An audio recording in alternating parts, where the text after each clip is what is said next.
Put the kids to bed, dad's home. We are the dWo podcast representing the dad world order.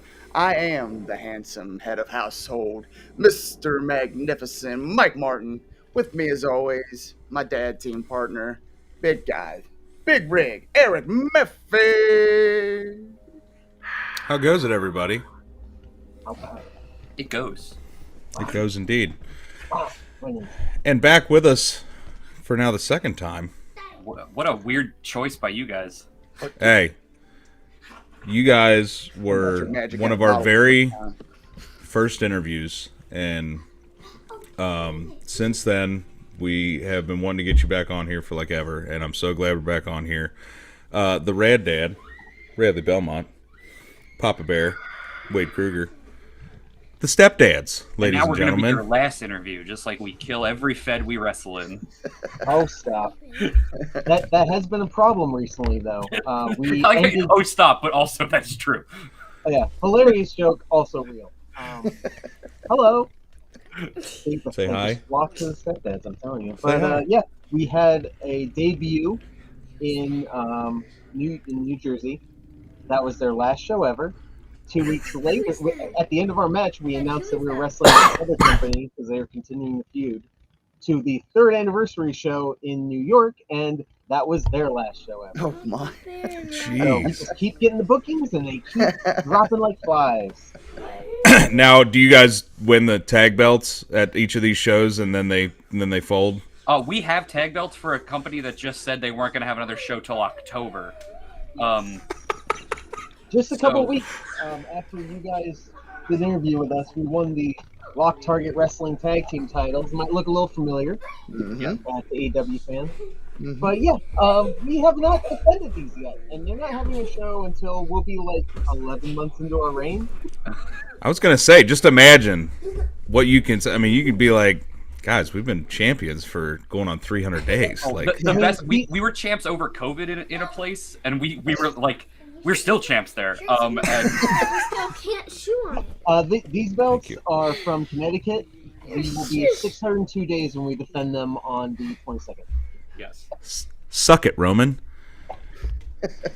I don't know if we're gonna catch Roman. Oh, well. He'd have to lose first of all. Don't I'd have get to me. to know that he lost. Don't get me started, Eric. You forgot the most important thing. Hey, yeah, I did. I did forget the most important thing. The first question I meant to ask you guys: how the heck are you? You know, pretty good. Both of you. Good. I like when We're you get good. down to brass tacks. I appreciate that. Yeah, you know. The real important question. I forgot that was the question, because when it was like, we have one question for you, I was in my head, the first thing that played in my head was, do you have it? Guts. Which I know was not the question, but like I was hoping it was going to be.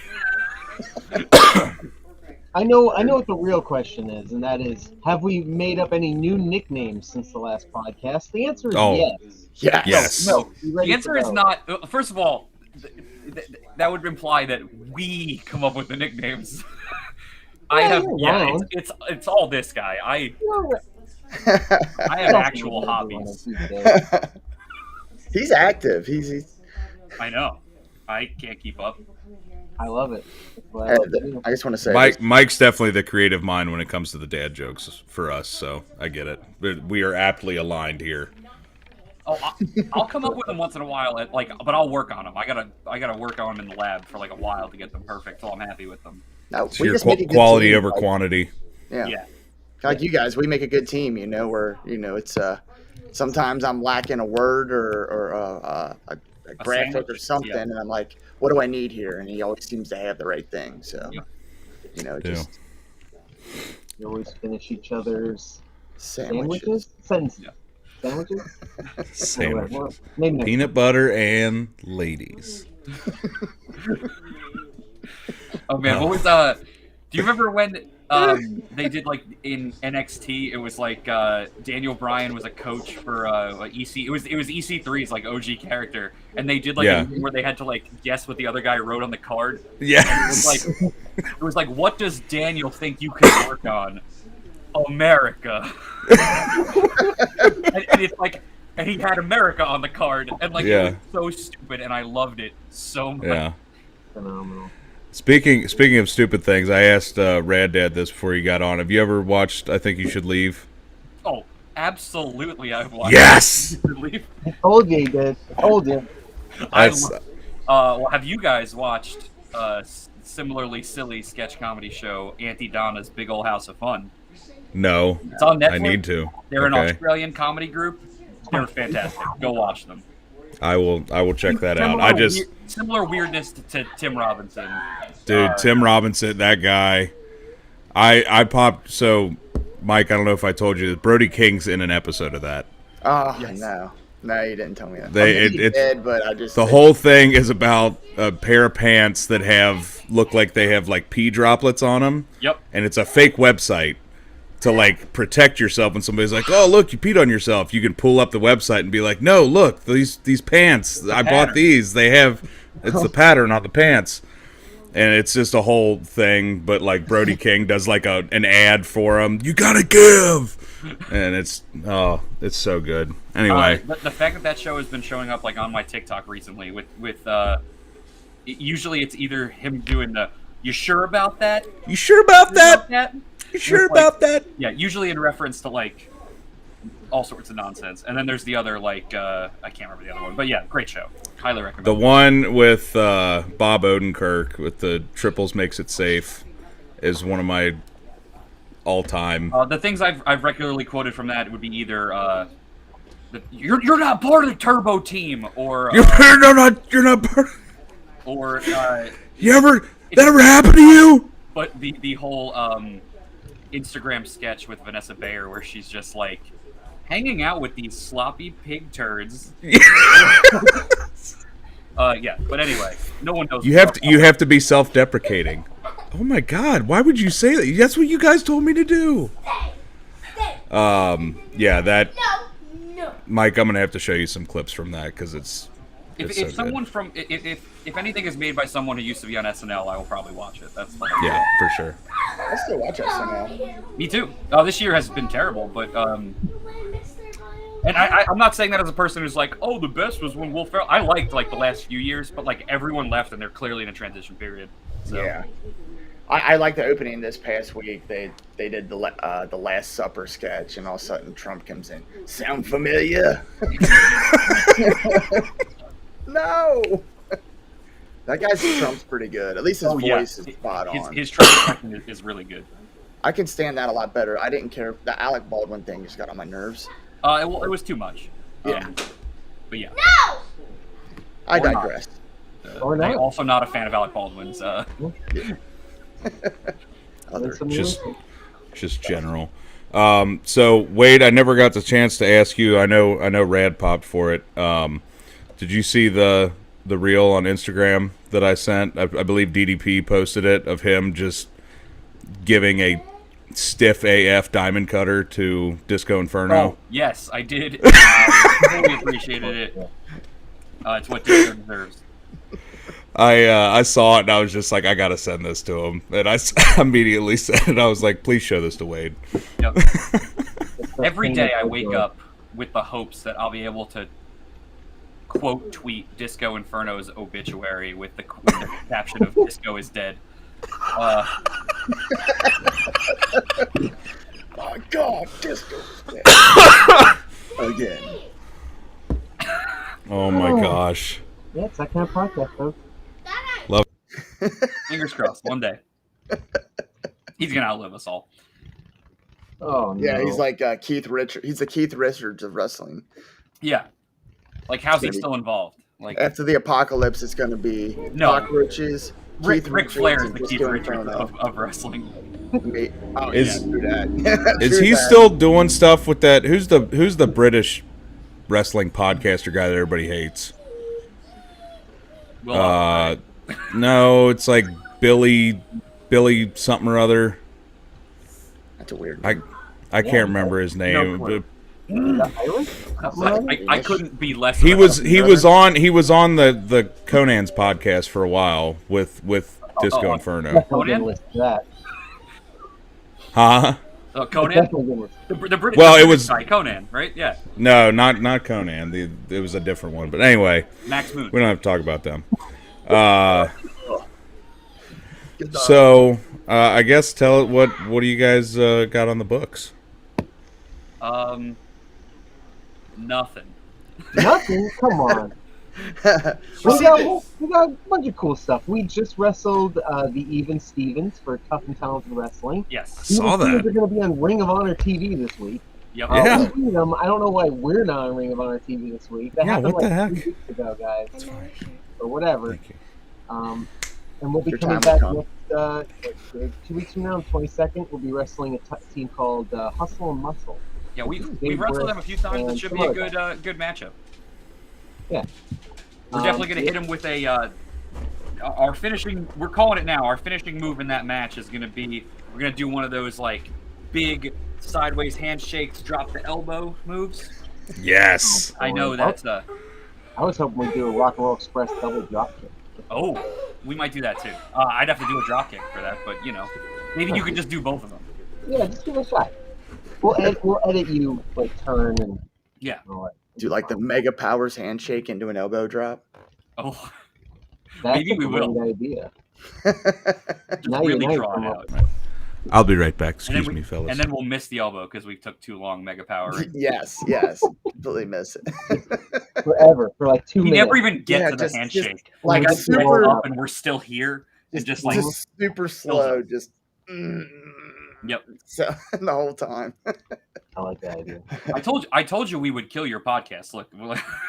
Well, you're down now. See? Well, say my youngest is 15, so only thing I really got to worry about is the dogs. I don't know. The opening said put the kids to bed, and then that's because sometimes we have some sparse language and I get adult themed content, like wishing death on Disco Inferno. Well, no, that's just everybody in general. No, that's general audiences. That's approved for all ages. Rated for all ages. Yep. There he is. Welcome back. Hey, how was your ride? Everything go well? Yeah, kind of. Right, guy? Did you wash your hands? Ace Ventura. Sometimes nature calls. No, it's a 7-year-old that doesn't know what she wants. Same. So I'm 34. I don't know what I want. Right. Yeah. I get it. I know what I want. It's still really expensive. So, the Even Stevens guys, I don't know a ton about them. I know you guys wrestled them, and then I saw that they were going to be on Ring of Honor. What is their whole thing? They're kind of like they're like sitcom brothers, really. Okay. Like that's kind of their. Obviously, like the name of the team is based off of the TV show, Even Stevens, yeah. But yeah, they also really rock the Argyle, and they're they act like they're these good 90s sitcom like kids, but they're like secretly jerks. And they're vest. They claim to be the best in the world, and we're the best of the best. So there was already like a little Twitter war between our fan bases. It went into multiple podcasts. Yes. At Invictus Pro Wrestling, a company where neither of us have any involvement with each other, we were fighting in the intermission, being pulled away from each other. Not for punches, but just yelling at each other for a match that wasn't even booked. So it just kind of spiraled over 2 years to finally be a match. It was supposed to happen last year. They won a number one contenders match, and then the show kept getting delayed and delayed and delayed. And then we couldn't make a show, and then they couldn't make a show. Yeah, so finally, almost a year later after the initial match was announced, we got to wrestle them, and it was awesome because we both teams came out before we even touched. Both fan bases chanted, "This is awesome." We did. It's funny to pull the curtain back a little bit. Like in the back, we talked about. We're like, let's go out there. They're like, I'm like, they're probably gonna chant they're probably gonna start a chant before we even do anything, because they're hyped for this match. And they're like, you really think so? And we're like, yeah, absolutely. I'm like, I promise you, they're going to. Let's go. And Rad goes, why don't we just go out there and do the Rock Hogan? Yes, and we did. Which And I thought as would we be were, even funnier as if we were they doing didn't the Rock camp. It would be Hogan, I even looked funnier. at, like under my breath, I looked at the guy across from me and I go, I told you they would do it. And they were chanting, "This is awesome," and we hadn't done anything yet. Yeah, That's amazing. The guy on the other side of me is going, "We literally haven't done anything yet. I don't get it." I mean, So then we had that's a great 20-minute match. There was a back and forth, dusty finish. They won the tag belts, then they got taken back, and then we kept going, and we retained. awesome. Really great Love match. that. Yeah. And now they're in Ring of Honor, and we're here. That's good. We're still the champs. yeah, that's we're right. still the champs. If we lost the belt, maybe we'd be in Ring of Honor. I don't know. I would defend them in Ring of Honor. So what we're saying here is, Tony Khan, book it. You're giving these guys a match on your show when they got beat by the champs. This is uncalled. What was the word I'm looking for? I need a good dad vocabulary. Sandwiches. You know what? I'm not mad. I'm just disappointed. Yeah. There it The is. audacity. The audacity. There it is. Tonathy Khan, you get over here and listen to us right now. Yeah, we should be having a Donnybrook on ROH, a brouhaha, if you will. The good old Indeed. time. A Pier 6 brawl. Banger after banger after banger. A We don't do Porkville that on- Rumble. we don't do that on camera. That's not- We should be throwing down in fisticuffs. Oh. Yeah, see? Put them on. I don't have the mustache for that. Nah. Whenever I do that, I always think of the most random thing. WCW Road Wild 98. Just Jay Leno just doing this Yeah. 50 million times in his match. And nobody ever swung at him. And as a He's kid, got I the was like, biggest "Oh, target on planet Earth, and nobody ever did it. Don't hit him." touch Jay Leno. He'll sue us all. Yep. He'll run you over with his car. One of his many thousands of cars. Yeah, he just got a Yeah. hell of a garage, dude. Well, that's pretty cool though. Hopefully, we see the Stepdads on ROH pretty soon. Book it, Tony. Maybe one day. Make it happen. I'm telling you, That would he be- takes some of my ideas. I That don't would be know a if he really watches cool- the show. That'd be a really cool, full circle for me, because, what got me back into wrestling after I had fallen out, in, 8th grade, that, early 2000s era, was, mid-2000s ROH, 2005, 2006 ROH got me back into wrestling, Who all was that? so, Who was that roster? do you have time? Yeah. AJ Styles, Samoa Joe, Austin Aries, Nigel McGuinness, Bryan Danielson, Christopher Daniels, Matt Sydal, BJ Whitmer. Jimmy Rave, Alex Shelley, Jack Evans, Roderick Strong, unreal roster. Homicide. BJ Whitmer. BJ Whitmer. BJ Whitmer, Jimmy Jacobs. Those were my first. Agreed, dude. Those were my first indie shows ever. Was that era? And I talk about it here all the time. It just Delirious. It was at the time I started going. It was during the ROH versus CZW feud. Oh yeah. Which was Claudio awesome. was involved with that, right? He turned on. There's actually the coolest piece of long-term storytelling in ROH from that is that for 100 shows, Christopher Daniels never followed the code of honor and shook someone's hand. And the first guy whose hand he shook was Claudio Castagnoli, and then Claudio turned on ROH later that night. Nice. That's awesome. And I love that piece of trivia because it's so cool. Yeah. And ultimately, it doesn't matter if you don't know it, but if you do, it just adds yeah. so much Yeah. to it to me. That's awesome. Yep, man. I remember CM Punk coming through the crowd and standing on the bleachers, right next to us. Oh yeah. And that was before he was. That's when he had the Pepsi plunge. Yes, which ruined his knees, and he had to stop doing it. Who did you say was the main event match up there that you went to? Was it Me? Necro Butcher? Yeah. Oh yeah, Necro Butcher and BJ Whitmer. War of the Wire. Yeah. Dayton. Yep. Yep. Yeah. So I was there around that because around was my that second same indie time, match. Necro wrestled Homicide, and that it had the chair riot when Necro got buried in the chair. Yes, yes. I'm in that DVD throwing chairs. Yes. Actually, that match opens as a Samoa Joe versus Necro match, and if you ever watch that match, Joe used to do the thing where he'd run around the ring and do the kick, like the Olay kick. I'm holding Necro Butcher in the crowd as Joe kicks him in the face. Oh wow, that's awesome. Well, yeah. I got Honor Club, so guess what I'm going back and watching. Are those all on there? There's a few random like Edison moments like you could see. Like there's also when Christopher Daniels and Matt Sydal win the tag titles from the Kings of Wrestling in like November of that year. If you watch in the back, you'll see one guy stand up like at the start of the 3 count for the finish, and it's my dad freaking out because he loved Christopher Daniels. So like. They reverse their finish, and for the one, my dad immediately is up, like already celebrating. He's like, he knows it's over. Aww. That's awesome.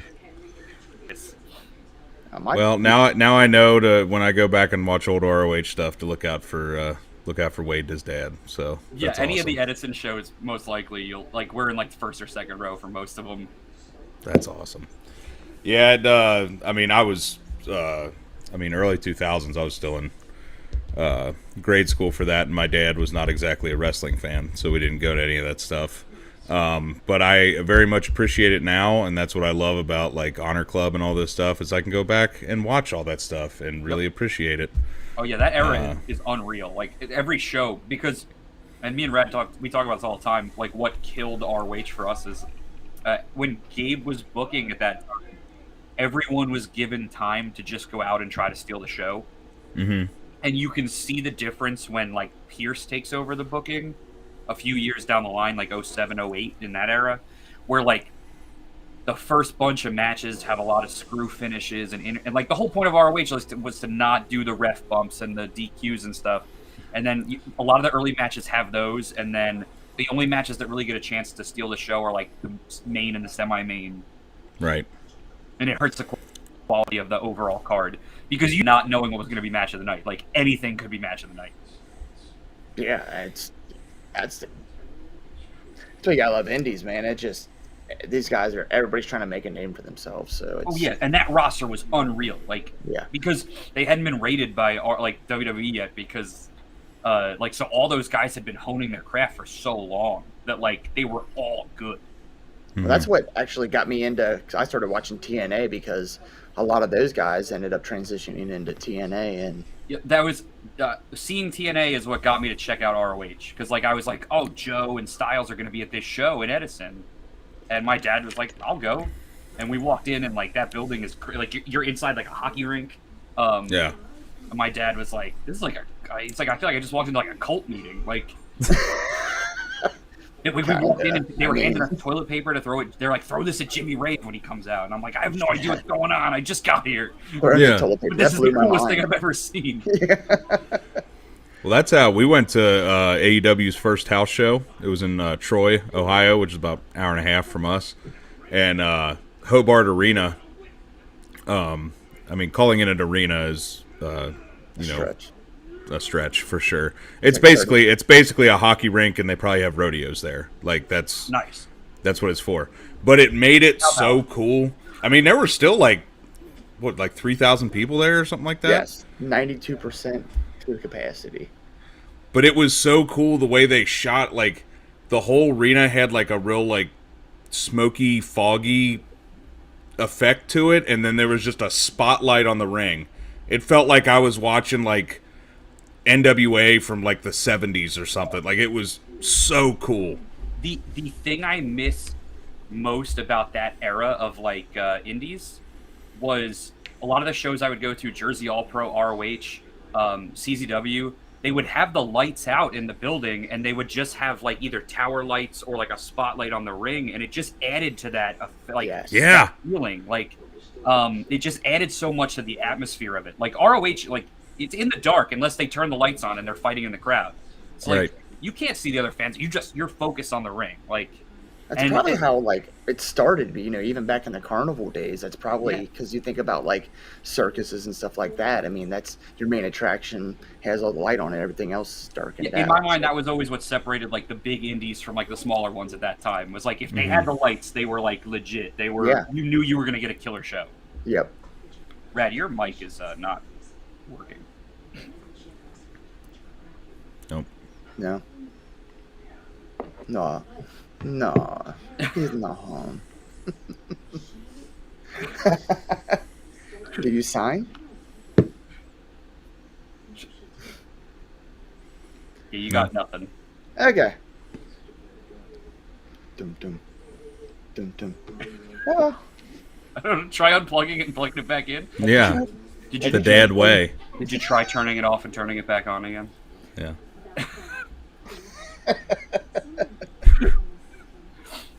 He blew yeah, in those it. Those shows are always like the coolest to me. That's so weird. Yeah, that was just one of the things I noticed from going to that. Which that was a fantastic show to go to, by the way. Like if House Rules ever comes out near Jersey, like highly suggest it because those shows are so much fun, man. But it was the atmosphere of it was just, God, it was so cool. Because, like, you could still see the crowd a little bit, but it was pretty much solely focused on the ring. And it just, you could see it was, like, kind of like a smoky, hazy, like, atmosphere. It was really cool. I liked it. That's so weird. Come on, Rad Dad. Do you have, like, a different, like, another mic? Like, just like an in the computer mic? No. Ridiculous. Oh. Nope. Nope. No. Dang on it. Gee dang it. Weird. Gee dang it indeed. That's fitting. That's fitting for how. Top of the bear's lap.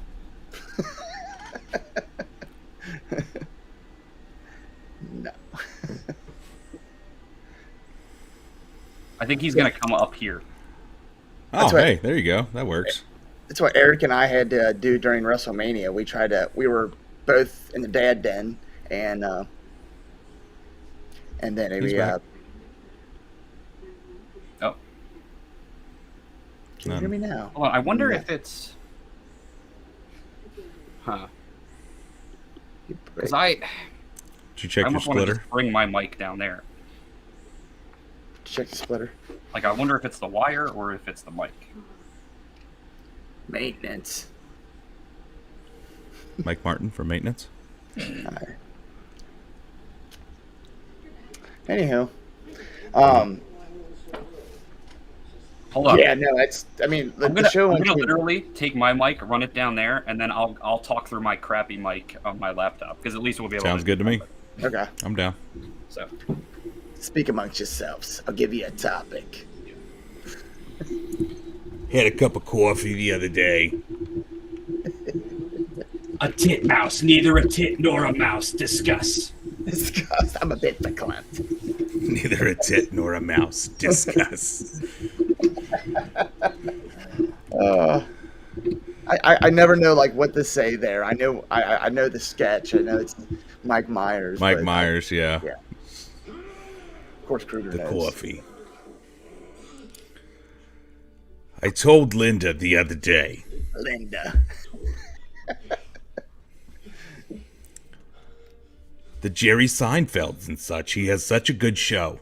It's such a good He's show. He's such a handsome fella. He's such a handsome young man. What's your daughter doing? He's going places. Now, I have a niece that just you would be perfect for.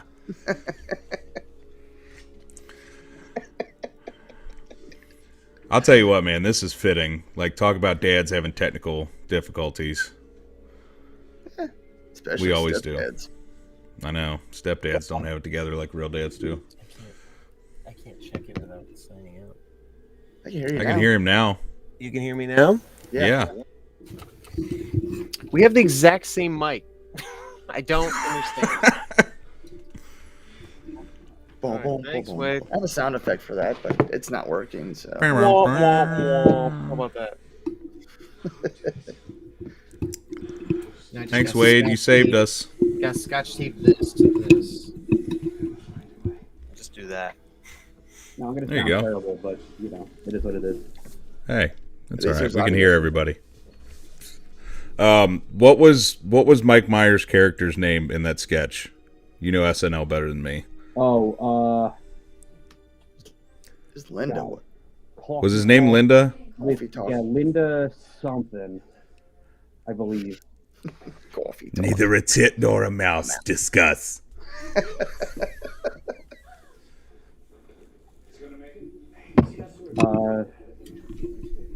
Hold on, I'm actually looking it up because I'm curious. Linda Shrek. Linda Shrek. Now my niece Jennifer would be just Linda Richmond, Linda Richmond. I believe. I don't know if they ever if it was an important part of it, but I know it was based off his actual mother-in-law. I think. Oh my really? god, it's so good. I'm a bit verklempt.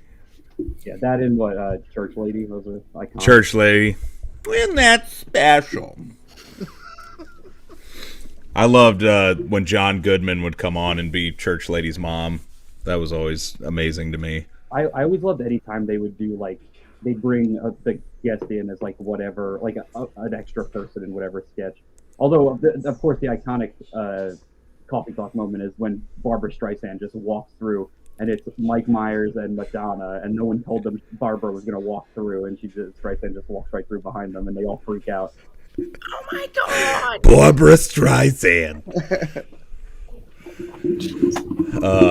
Yeah, that God, man. Honestly, we could probably have a whole podcast just talking about old SNL sketches. Oh, you absolutely could. I'd be great at that. He'll literally be your co-host. He does not even Yeah. get to that point. Yeah. I like Ray, that it looks idea. like you've been doing a lot of singles action lately. Is there a rift between the stepdads or? Yeah, someone keeps messing with my microphone, so I need a new tag team partner. Is what's going on now? No, it's mostly. This is very I've been very busy.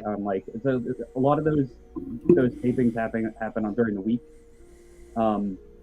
and with the Devils actually doing well, there's a lot of hockey games. I have season tickets, so I didn't. Okay. And I had them since before I knew we were going to be doing this, so I can't just. And then the weeks that I have been able to go, it's rained every week.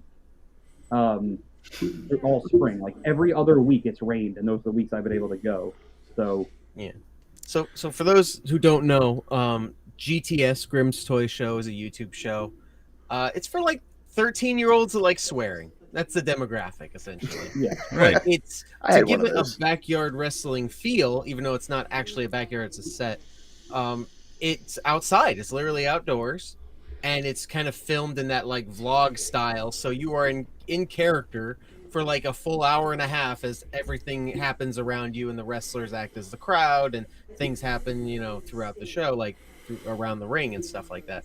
Right. So, it's filmed mostly during the week. I think that might change going into the summer now that the weather's better. More people will show up, but yeah, I've been doing a lot of single stuff. I'm the GTS Intercontinental Champion, which is fun because I haven't spread my wings as a singles guy in a really long time. I love tag team wrestling. I love the Stepdads. That's not going to change. But because Wade is busy, I've been doing a lot of single stuff. They like me. They threw the belt on me. I've been wrestling my heart out there. I'm having a lot of fun coming up with new, moves and having some fun storylines and stuff. Wade recently helped me win a big championship title defense a couple of weeks ago. There you go. And working for GTS is great because, like I said, we tend to kill every promotion we're in. So a great way to get a bigger following, especially online, is through one of these YouTube shows that has a huge following. The video I won the Intercontinental Championship on got 87,000 views.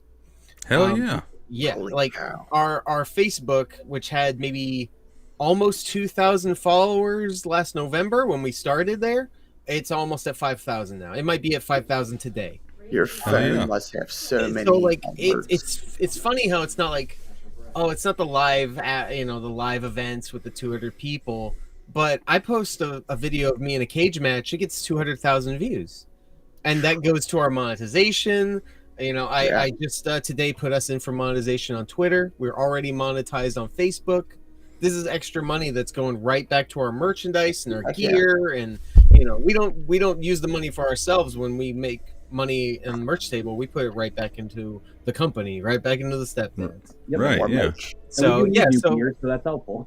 We're learning. Yeah. We're learning that. Yeah, we're getting there. Sometimes it goes into like new microphones. Yeah. It just might.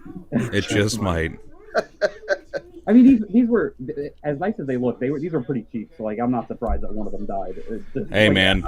Yeah, just Amazon ones. I got this bad boy on clearance for $25. Target. Yeah, I think these were like 18. Like, and mine, and they came with like an arm and everything. Like they were just Amazon special. There you go. Yeah, you got the full setup here.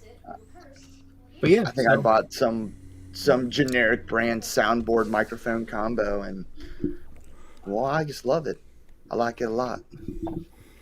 Yeah, Mike likes doing his voices. Oh, Eric, you're so silly.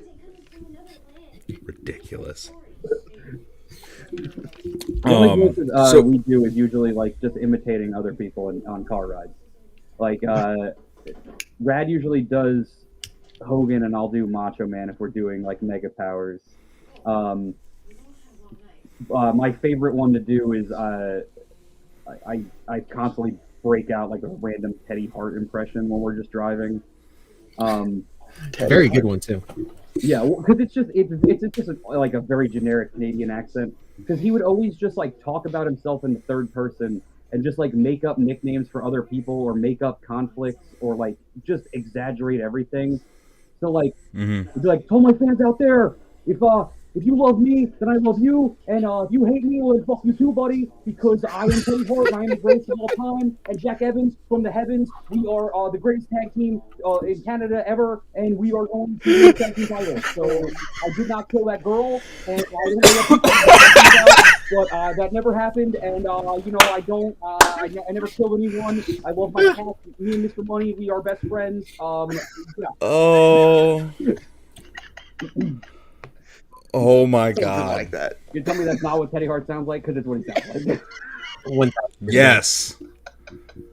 But the thing I was like, there's literally a promo I've watched where he's like, "To all my fans who love me, I love you, and if you hate me, well, then fuck you." And I was like, "This is the craziest thing I've ever and every crowd is the greatest crowd he's ever wrestled in front of. Yes.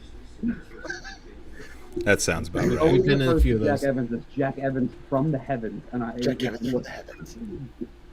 Oh my. So what is this this split that's going on? I keep seeing that the black and white or the white and black. Is that what's going on there? So there was like a fracture in just like the regular NWO in on GPS that there was a group called DF, which stands for Degeneration Fat, and originally at least. And then who knows what it is now? It was a group, and the leader of it was Grim, and he had the belt, and his brother split off and formed his own DF Black and White from the Black and Green, from Black and Lime, and made his own group. I'm pretty sure the DF in that one just stands for dWop's Faction, because that's literally like, why not?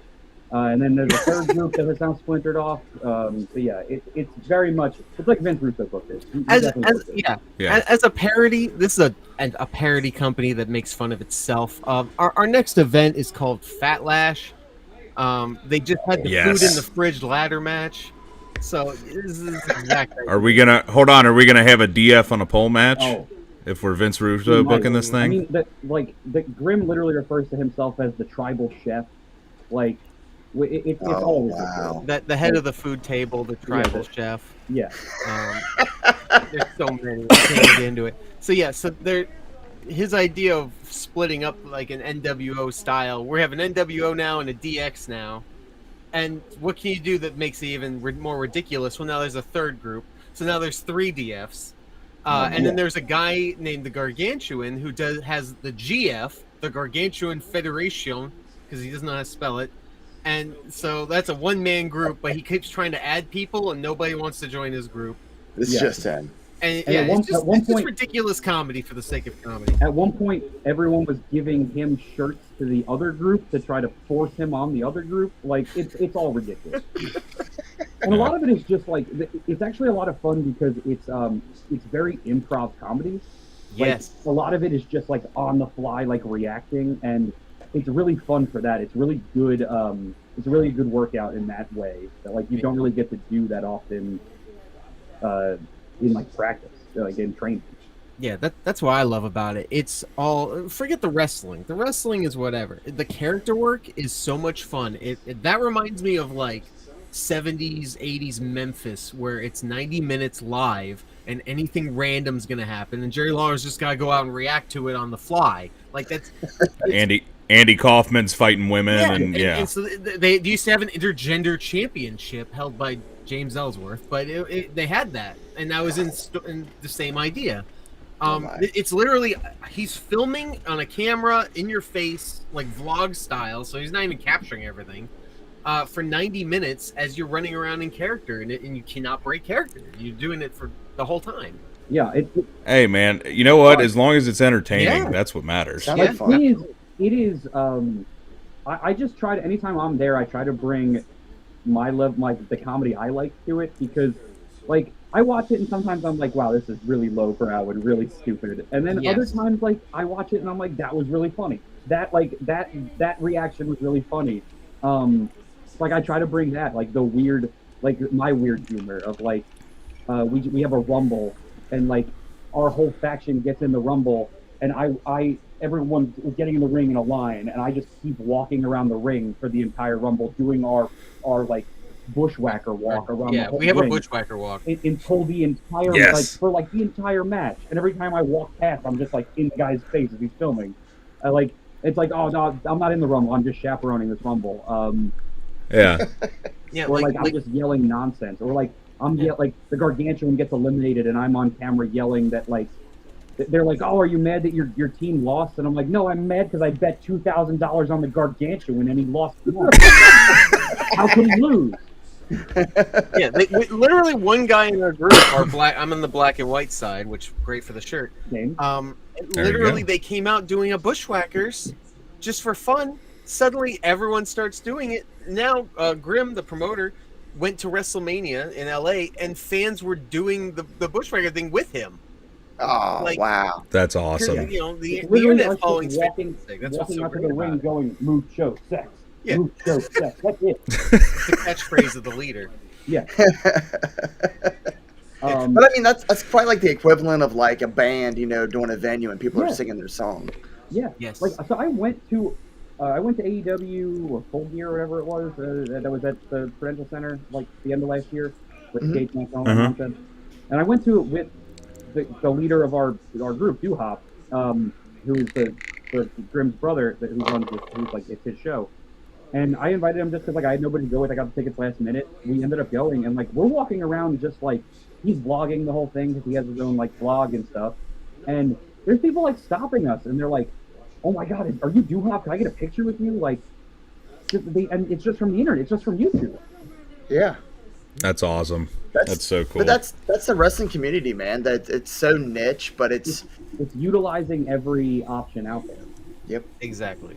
And we got a lot of criticism at first because we even saw it looks like a backyard wrestling show.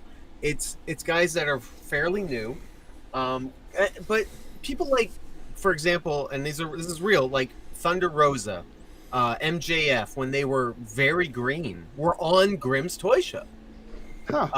We knew Max Caster was on Grimm's Toy Show when we first met him. Like we rode to GPS with Joey Janela one time. Yeah.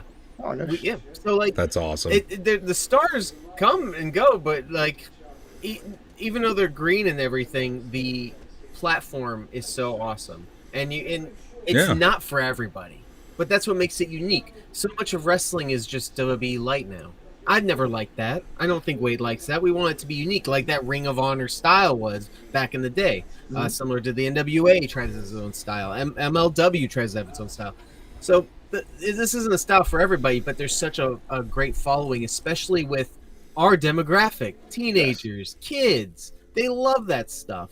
And we have gotten live bookings from this, where the kids went nuts to see us. It's made to be silly, and it's fun to just go out there and be as silly and caricature-like as possible. And it's also a good place to try out stuff that you want to try. Like, if it doesn't work, it's like, who cares? Like, right. I mean, people are gonna see it, but like, it doesn't matter. If you screw up, or you get to see a reaction in the comments. You can see what people like it or don't like. And you get instant feedback of like, well, I'm not gonna do that anymore. That didn't work. Well, and like, for example, like how you said it's not for everybody, like Danhausen. Like, I know there's a ton of people out there that are like, why is this guy on AEW television? And then there's other people that he's got like a cult following with. You know what I mean? Like, oh, I love Danhausen. Like my daughter's got a painting of him on her wall. Like, I love everything he does. The first time I ever saw Danhausen wrestle was in Limitless, the main promotion. He was in like a random 6-way throwaway match. Before the face paint, too. Well, he had just started doing the face paint. Or maybe like that month. But like he was like just starting doing like the face paint and stuff. And I remember going to Red and we're talking about the show and I'm like, this guy is gonna be awesome. Like, and you remember what I said? I said that Daniel Garcia guy is gonna be awesome. Yes. Really? Who also debuted that night. Yes. So I really wish they'd do something more with him. Same. Like, I really had hope when like the whole like kind of the You're a wrestler. Yeah, the three-way dance between Danielson and guys right now. The good thing about that is that he's in the perfect scenario that whenever they're ready to pull the trigger, you have Garcia Jericho, and that's really where the money is. Yes. And they know that. Yep. They know that, and they know the longer they build to it, the bigger it's going to be.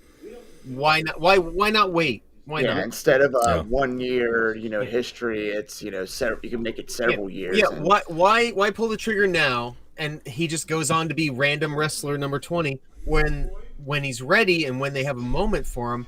They pull the trigger on him. Suddenly, oh, here's a TNT belt. Oh, here's a big feud with the next big guy, and they're ready to go. Kind of like what they did with Yuta when he faced Mox. I mean, that put him so freaking over. It was ridiculous. I feel like they're doing that with Jungle Boy right now too. It feels like he's not going anywhere, and it's because they're waiting to pull the trigger. And when they do, it's going to be big. I can't wait for this 4-way dance. Yeah. Yeah. It's good. Hey. Brother. I'm down. Just teach me how to take a couple bumps. We'll be all right. I'm too old. I'm over 40.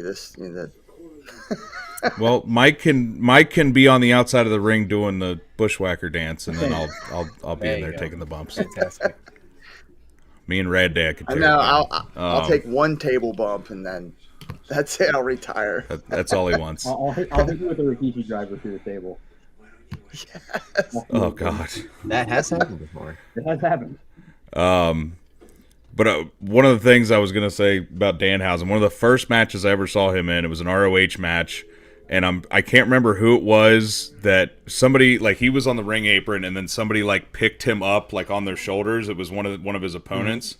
I want to say it was, like, Beer City Bruisers or something like that. But, like, he picks him up, and he's, like, walking around with him, and you can hear Danhausen just being like, put me down! Put me down! Like, it's just so stupid and funny, and I love it. And, like, as much as I can't stand seeing Jeff Jarrett on my television, like, him stealing Jeff Jarrett's guitar and, like, playing it in front of him, like, just hilarious. Don't say that around the Rad Dad. Don't start with me. He likes to say I'm obsessed with Jeff Jarrett. I am not. That's the exact opposite. I never said you're obsessed. I just said he's your favorite wrestler ever. He's not. No. Stop. No. You know what? My mic is going out again. Trouble in love, man. How dare you? It's terrible. You got lust in your eyes. for Jeff Jarrett. There's just times where like hot dogging and grandstanding. There's the way you're looking into his eyes. And just like I randomly will go out for the match and we'll open the match up and like I'll start the match with my opponent and we'll circle and I'll just do the Jeff Jarrett taunt just to do it. Yes, I have also in our when we regained the tag belts, I literally did the Jeff Jarrett dance and then yelled Jeff Jarrett, and then I got and that was before he even came back. So that half the crowd probably doesn't even know who Jeff Jarrett was. Sounds Neither like, of you Right. guys like done the something work. someone would do if inside Jeff the Jarrett ring. was their favorite wrestler. Is all I'm saying. I don't want to hear it from you. I don't, you know what? I'm back to singles now. I'm back to singles. Oh, Terrible. Now For me, it was just the fact that they were wrapped up in the tag titles feud for way longer than I thought they needed to be. But that was just my own personal I opinion. can't For sure, comment on for that. sure. I have no kudos to idea Jarrett what's for going on being, his age and still being able to go out there. I mean, he's like Chris Jericho. Chris Jericho's found that fountain of youth somehow. Yeah. But that's the thing is Jarrett does the same. He never did anything in 1995 that he doesn't still do now. That's why he's still Jeff Jarrett. And He has never done anything that he couldn't do when he was 60. the crazy part is that because he's the same exact wrestler he was in 95, he's super unique to all the styles that you see in AEW now. He's literally the old school style. He's like one of 3 people that does that in AEW. That's what makes it super And unique. he also committed to never learning how to book right. So like, there's that. Oh, Yeah, don't even get me started I will there. say that Jeff Jarrett, phenomenal on his podcast, phenomenal storyteller about how his matches work and the structure. I'll listen to that. I love that stuff. The worst management I've ever heard in my life. Like, it makes no sense. Like, He's not his like a daddy. he's like a great guy that you like a talent relations guy, but do not put him in charge of the book. Yeah. No. That's what scared me when he showed up. I was like, oh, God. Oh. We're about to get a He can just work on King the of live the Mountain events. or He can do some live shit. event Dixie stuff. Carter's going on here. Well, that was the funny thing is that at the house show, he wrestled at the first house show against Brian Pillman Jr. and went over. And I told our buddy Nick, who just can't stand Jarrett, I was like, so Jarrett wrestled at the house show. He's like, he went over, didn't he? I was like, yep. He was like, that figures. I thought he was going to win the international title a few weeks ago. I really did. I thought he was too. There was gonna be on screen burning of an action figure. It just made sense to me why this title is randomly changing on this night and why like Jarrett's getting his first singles match. It just seems to make sense to me. Oh my goodness, look at that. Double J Micro Brawler. Fantastic. I have an Ultimate Warrior one over there somewhere. I think so I love that he won. That's on probably one of the best ones, I think though. one of my favorite things I read recently, I can't remember who it was, but Steve Blackman had like a long feud with someone that like, I think it was like mostly on house shows, but like it might have been against like Hardcore Holly or something. And, Yeah. like, Oh man, they that wrestled was each other like hard. 28 times or something. Oh yeah, I know what you're talking row. about. Yep.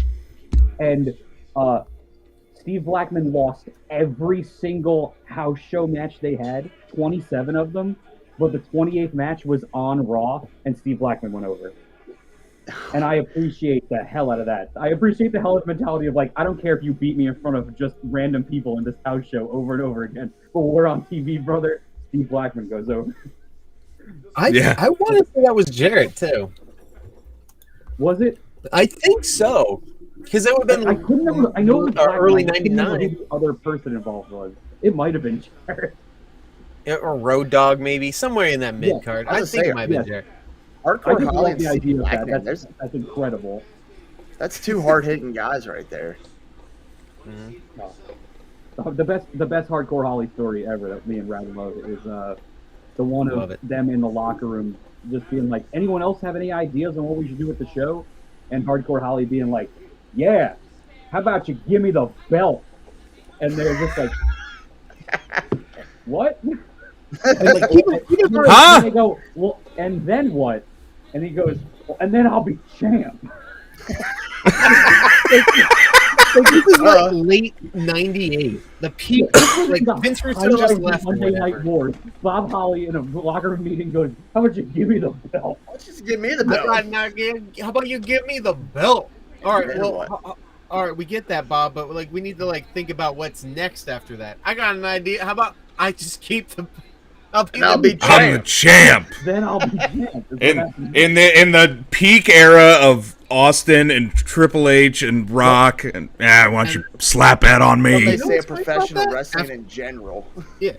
You know what? That's what it is. That's the. You sure about that? You sure about that? And then they pretty much pushed him for like a month in '99 or something. They're like, "That's it. We're done. No, we're done with you." Yeah. Good try.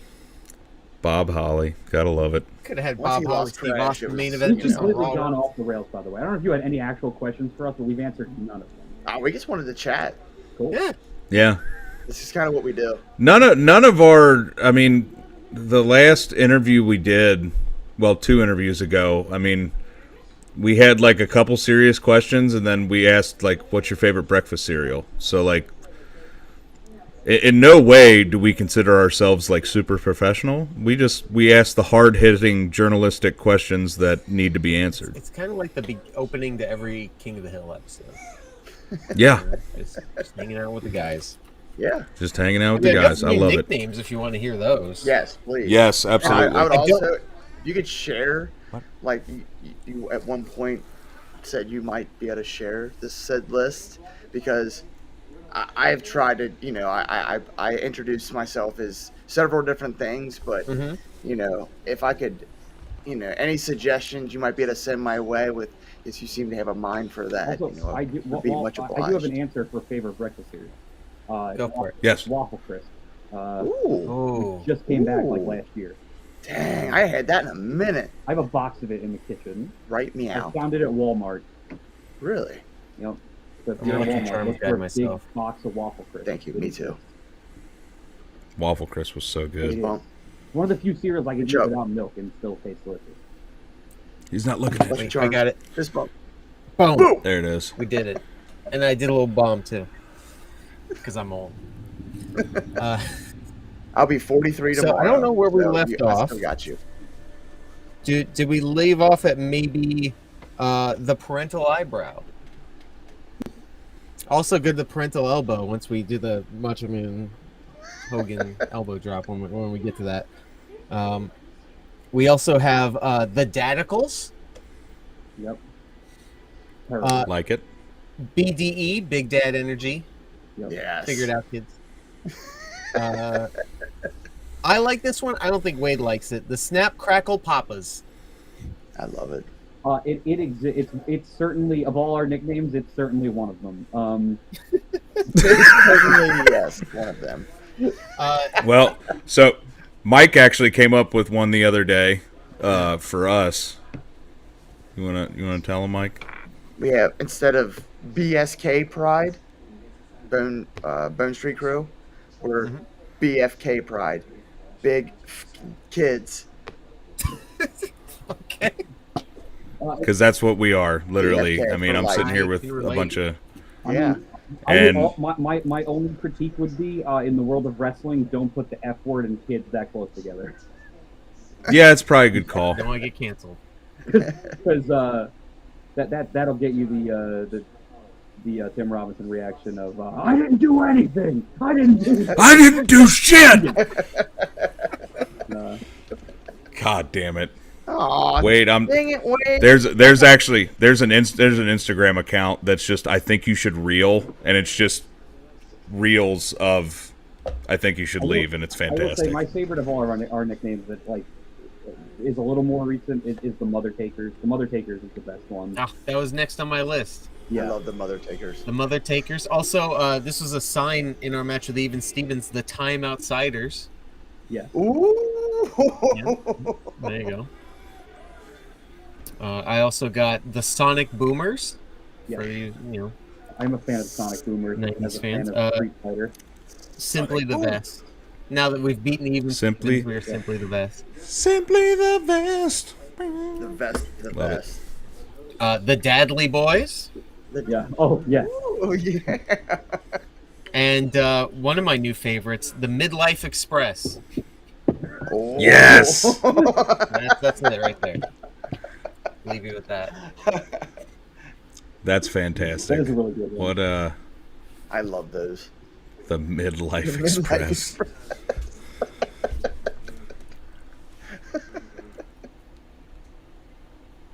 I still have a whole list right here. Just on and tons on of and them. I love it. Hey, real quick. I do have a question. Quick question. Do you know why the bicycle could not stand? No. It was too tired. Yeah, that'll do it. My goodness. You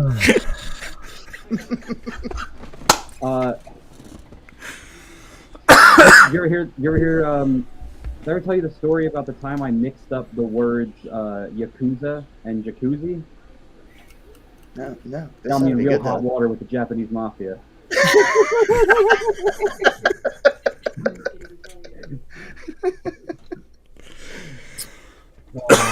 Excuse me, Chimanatli. Yes. You know, recently I bought one of those educational globes for our kid. I come home and my wife bought the same one.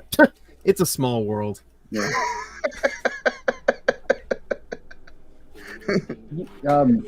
You know, of all the inventions from the past 100 years, dry erase board has to be the most remarkable. Do you know what's green? Has 4 legs that if it fell out of the tree would kill you. Oh. A pool table.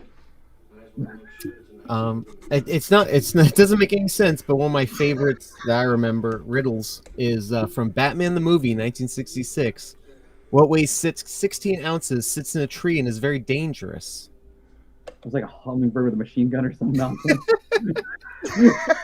A sparrow with a machine gun. Yes. Of course, Robin. That's the only possible answer. That's the actual line from the movie. Love that movie. I actually got to meet Adam West a few years back with my son, and I walked up to him, and I didn't get a picture, autograph, or anything like that. I broke. But anyway, I walked up to him and I was like, Mikey, this is this was the first Batman that I ever knew. Yes. Yes. My son looks at him and says, "You're Batman?" He looks at my son and says, "Why, yes, son, I am." And that voice saying that was just like, oh my God. The hardest recent non-purchase I had to make, I was at Target and they had board shorts for the pool and stuff, and they were like tropical board shorts, but the design on them was 60s Joker on the surfboard and 60s Batman on the surfboard. And I just didn't use them because I just bought new pairs last summer, but man, it killed me not to buy them. It's fair though. All right. Guess who's going to Target tomorrow? Hey, there you go. Belt and everything. Yeah, buddy. Nice. Which actually, that's in the works now too. We're getting dad team championships made. Fantastic. Nice. We'll challenge you for them. Yeah. Oh, anytime, it's on. We're the world fatherweight champions. The world fatherweight champions. Right.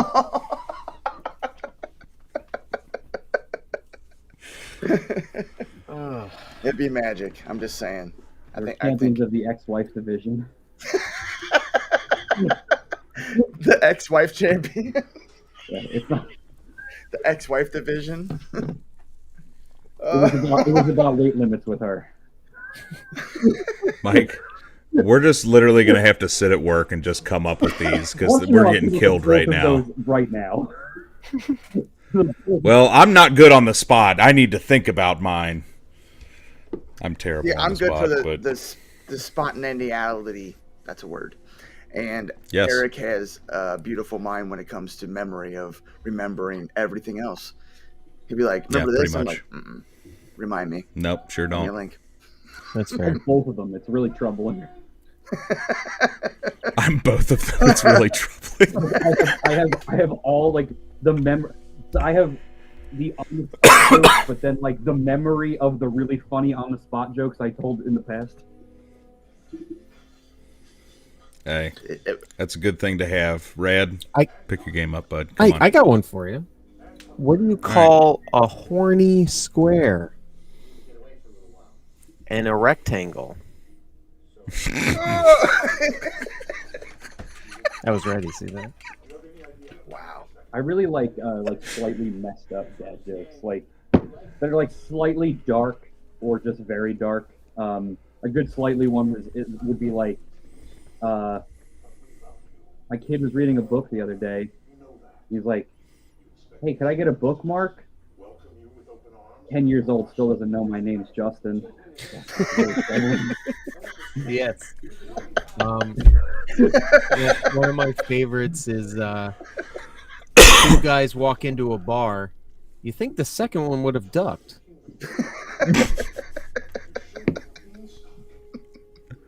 As I gave my dad his 50th birthday present, he looked at me with tears in his eyes. He said, "You know, one would have been enough."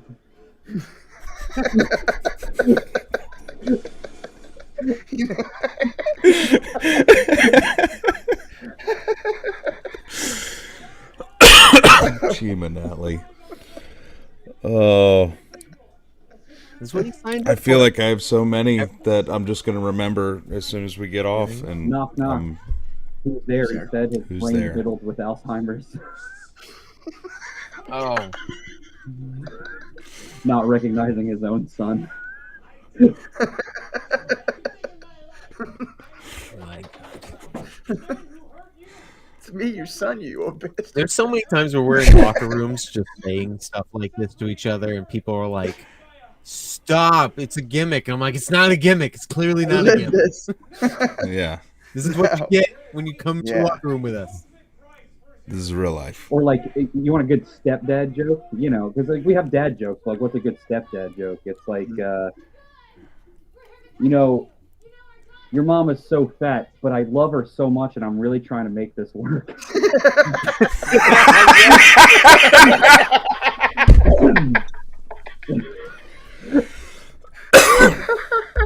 Or what do you call cheese that's not yours?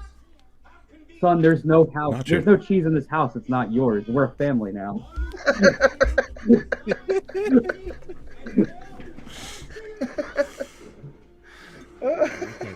That was really good. That was good. Like one that was of a really our good jokes one. is always like, I think it's a really funny line that like a lot of people don't always get it, but like it goes over their heads because we throw it out there really quick. We'll be like, "Look, we're not trying to replace your favorite wrestlers. We just hope that someday you can also accept us as your favorite wrestlers also." Yes. Love that. The classic stepdad talk. Yeah, but yeah, you don't have to call me my dad. Favorite thing, like the your mom is so fat, but I'm trying so hard to make this work, is like my favorite. I love that. I love that. Or then, like, when does a joke become a dad joke? When the punchline becomes apparent. Hell yeah. Oh man. You two are so punny. It's ridiculous. Cut it out. We actually did have a guy chase.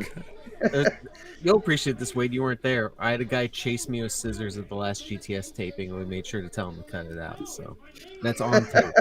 That'll be on the next episode. What show was Dave Coulier on before he was on Full House? I don't know. It was like a Nickelodeon show or something kids show, because that's where the Cut It Out started. Before it was ever on Full House. If it was the only Canadian show I can think of that was on there would have been like, You Can't Do That on Television. Can't do it on television, yeah. That must have been it. That's the first live action show on that network. Clearly, he was on Star Search, because we all remember that episode of Full House where he was on Star Search and he lost. Mm-hmm. And he lost to. Okay, this is real deep trivia, but it just you talk about the beautiful mind stuff. He loses to another comedian, and the comedian he loses to is a guy named Steve Odekirk, who is most famous for making a really ridiculous dubbed over Japanese movie called Kung Pao Enter the Fist. Yes. And that is who Dave Coulier, Uncle Joey, loses to on Star Search in Full House. That's amazing. What a piece of trivia right there. Trivia. It's a hell of a tournament. Sorry, I just had a brain fart. I was thinking of the Google machine. I want to find it. Speaking of horribly dubbed over Japanese shows, MXC. Yes. Did you guys ever watch that back in the day? I love it. loved MXC so much. You think I'm cannot not air gonna that love on a TV show now. that has a character named Out Guy of Ledouche? Control was the name of the show. Guy Ledouche. Okay. Out of Control. I've never seen it. Yeah. Oh man. And as we all know, Dave Coulier most famous for Alanis Morissette writing a really angry song about him. Right? Yeah. Poor guy. to Just this because day, he didn't want to have sex at a funeral or whatever. Like, it was Yeah, what the hell? I do have to say, to this day, at least once a week at work, I'll just randomly go, "Let's go," Yep. and nobody thinks it's a reference to anything, but it's totally an MXT thing. MXT was the best. Oh, so good. And it was all Right you are, Ken. Racist now. it was the So- same humor as GTS. It was all like poop humor. Oh, we'll play sinkers and floaters, and then we'll play like the games were all like they were all ridiculous jokes. Yeah. Oh, so good. Pole riders. Whatever the heck the rolling log one was always the funniest. What was that? I can't remember what that was called for some reason. Oh, I can't remember. I always loved the boulder coming Yeah, down That's what I and was gonna just. say. Oh my god, that was my favorite. Always so funny. Anyone that the surfboard one where they had to jump on and off the surfboard as it was like doing like a 360. Mhm. That one always had Yes. great fails. Anyone that had great just failures was Sure, fun they to ate watch. it completely. Yeah, like the ones where they'd have to like just run across like a bunch of like lily pads and then they just Because like you voted. absolutely That was bite it. Great with the rock. And then they would make up whatever they said beforehand and it was always something ridiculous. It They'd was come out and be so like, good. 1 in the pink, 2 in the stink, let's go, and then they just yeah. Wipe out. And there was always somebody named something Baba Ganoush. Every episode had someone who was named something Baba Ganoush.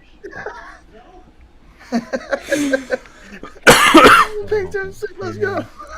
Oh, there's a Twitter What just they called would do. MXT It would quote. be like porn stars versus mechanics or whatever. Like the Yeah.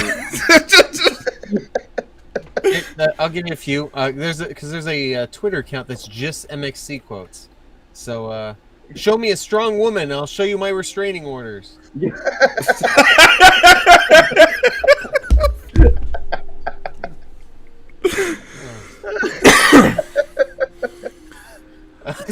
Captain, who wants to deport Celine Dion? Crowd, we do.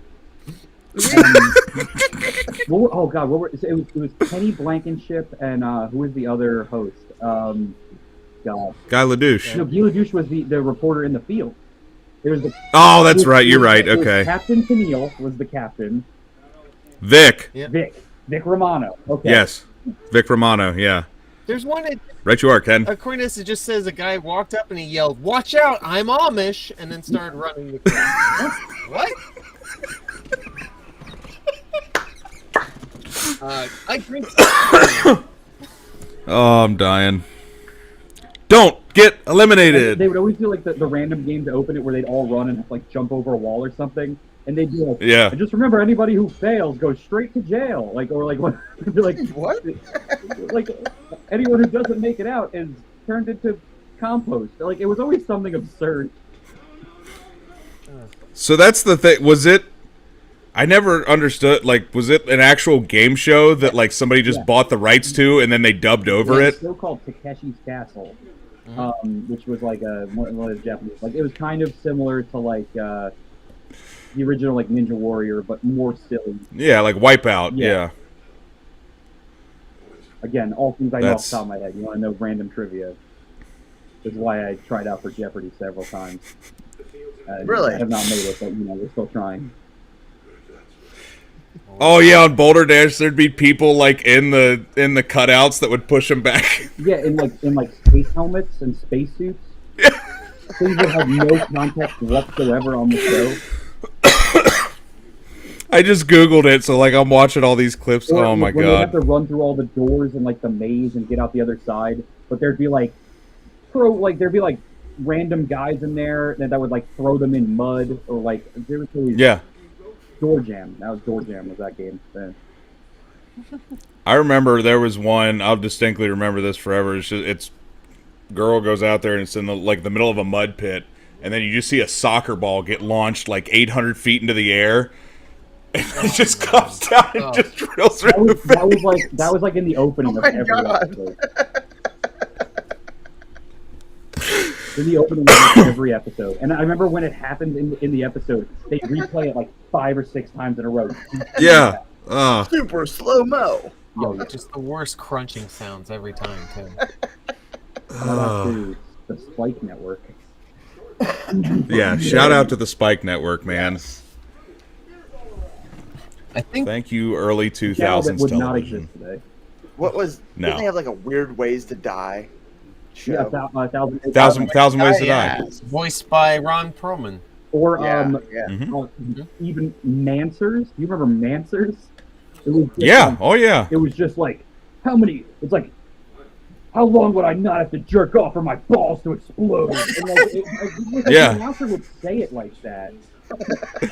Literally, I'm not even kidding. Last Saturday, a couple days ago, I watched a couple episodes of Deadliest Warrior, and that was Yes. So unhinged. right. Dude, that show was awesome. Don't go back and watch it. It does not hold up. It is so. It's very. No. It's my lady was not into it as much as I. There has never been a doctor on a show who has been less valuable to the importance of the show. They would like blow somebody up with a grenade. He'd be like, "That guy definitely died." He'd be like, looking at the statistics of the blast, he definitely wouldn't survive. And if he did, he blew out the leg. He'd be like, "You're holding his arm that's not attached to his body. I promise." He'd like stick his whole hand inside like a hole made from an axe and be like, "This guy definitely didn't make it." No shit, dude. Yeah. My girl was literally horrified as they shot the projectile at the neck of one of the dummies, and literally their like medical analyst guy just goes, "Oh, he's definitely dead. Yeah." No, right. As loud as he possibly could. He's definitely dead. Yeah. That could have been anyone. It could have been any one of us, and we all could have come to the same conclusions he did when someone died. Yeah. Like, Dude, I distinctly remember being like, was it Deadliest? Didn't they do like Deadliest Weapon too, or was that like just involved? Like they would go. They do the weapons against each other. Yeah. And sometimes the guys would get real mad at each other. Like, Oh yeah. It would be like. Yeah, because it'd be like an expert from each one, and they'd be like, "No, mine's better." Native American tribe versus like an African tribe, and they would get like super heated about it. And like the one guy would walk over and pat the other guy in the back and be like, "Let's see your boomerang do that, dude." And like, and you're like, "What?" Now I have to go back and watch just to see how horrible it is. It's horrible. And like I just remember them having like a Russian like KGB guy on, and him being like, "I don't really care." They'd be like, "Well, you missed like 4 guys out there." And he'd be like, "I don't care about accuracy. I'm just going to do it as fast as possible." And you're like, "Well, it's kind of the whole point of the assignment." And then they'd send out like an IRA guy out there with a flamethrower, just like nuking dudes with a flamethrower, and they'd be like, "That guy's definitely dead." Yeah, he's still on fire. Like He's on fire. He's. If he isn't dead, he wishes he was. Still alive. I'm just really badly burned. Yeah, and then you hit him with a nail bomb afterwards. Yes, he's dead. I promise he's dead. Yeah, he's dead. He's a dead person. And then you did a simulation at the end, which was clearly just like made up. And the dude would be like, "Oh yeah." If you watch real close, they had the one guy who was like the computer guy, and he'd be like, "I'm gonna run it through my expert simulation." Oh, and yeah. Just an Excel document. Yeah. I swear to Christ, it was just an Excel document. Good. It'd be like, it'd be like power 15, and you're like, out of what? What are you even punching in with this Excel document? If you go Just put in like an RNG, like random number generator. Yeah. Like, well, we'll see which one comes just up. an Excel document, like that. Oh god, that music video from the 90s of or the early 2000s of Ja Rule and Kelly Rowland, where she's like, "My man never texted me back," and when you look at her phone, she's just like texting into an Excel document, and I'm like, I think I know why he never answered you. Probably because you sent your text via Excel.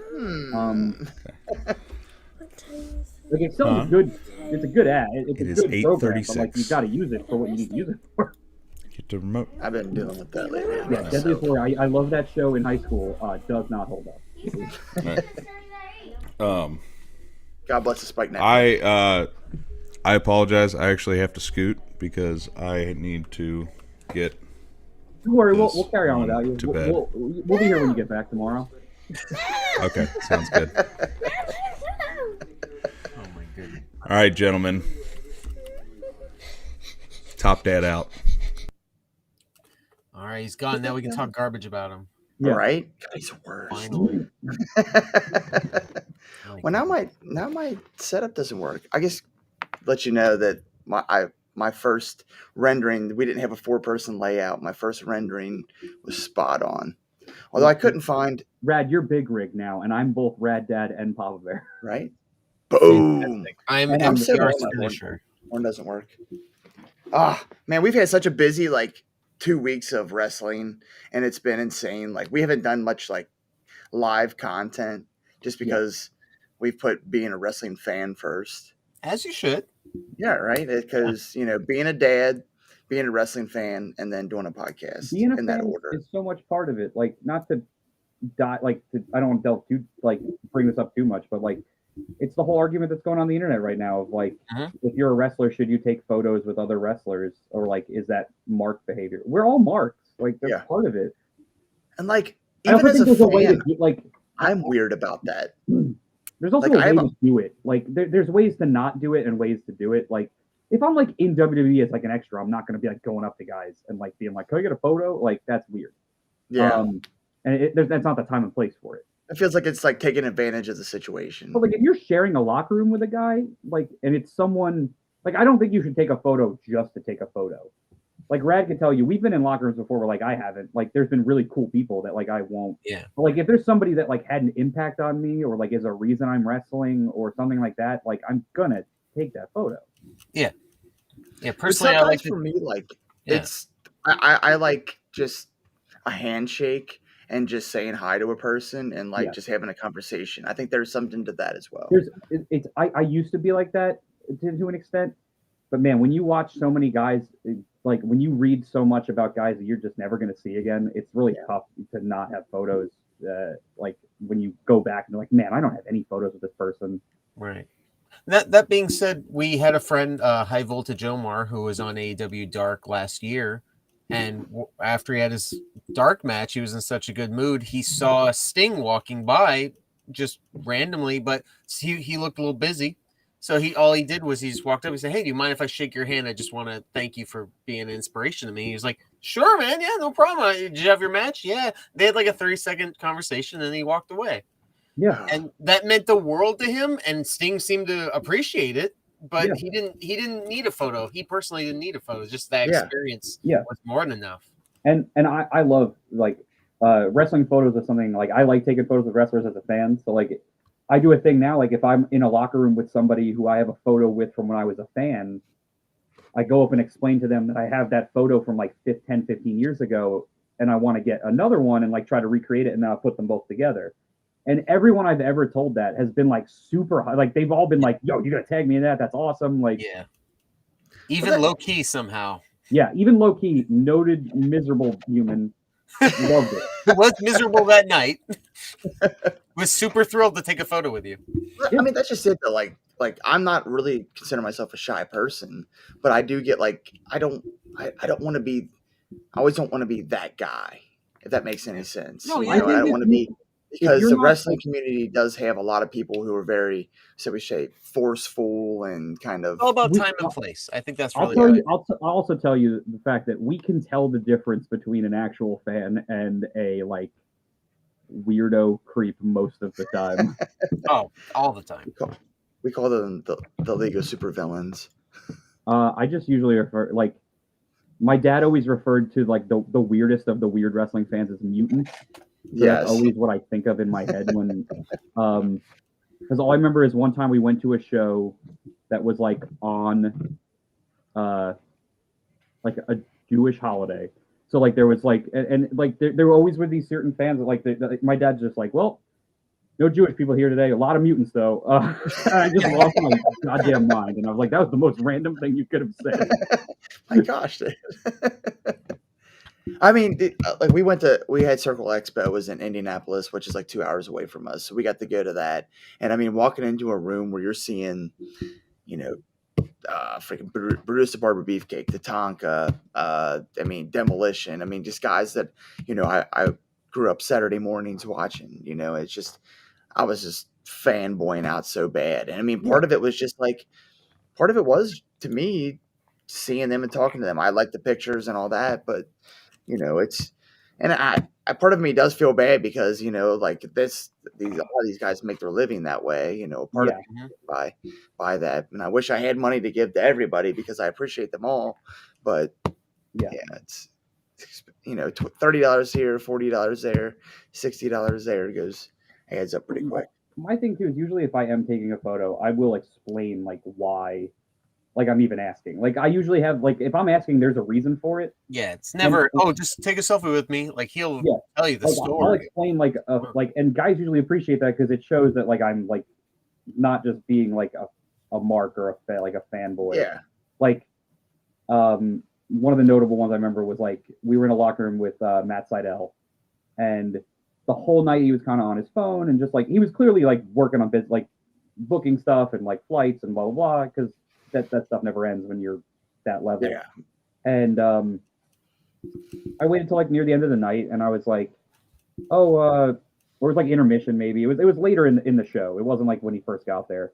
And that's another thing. Like, don't just like bombard a guy as soon as he walks in. That's weird. But like I told him, I was like, oh, would you mind if I got a selfie? It's like the first indie show I ever went to, you main evented it. Like, so it's a really cool like full circle moment for me. And he appreciated it. He like asked like what match it was, like what show it was.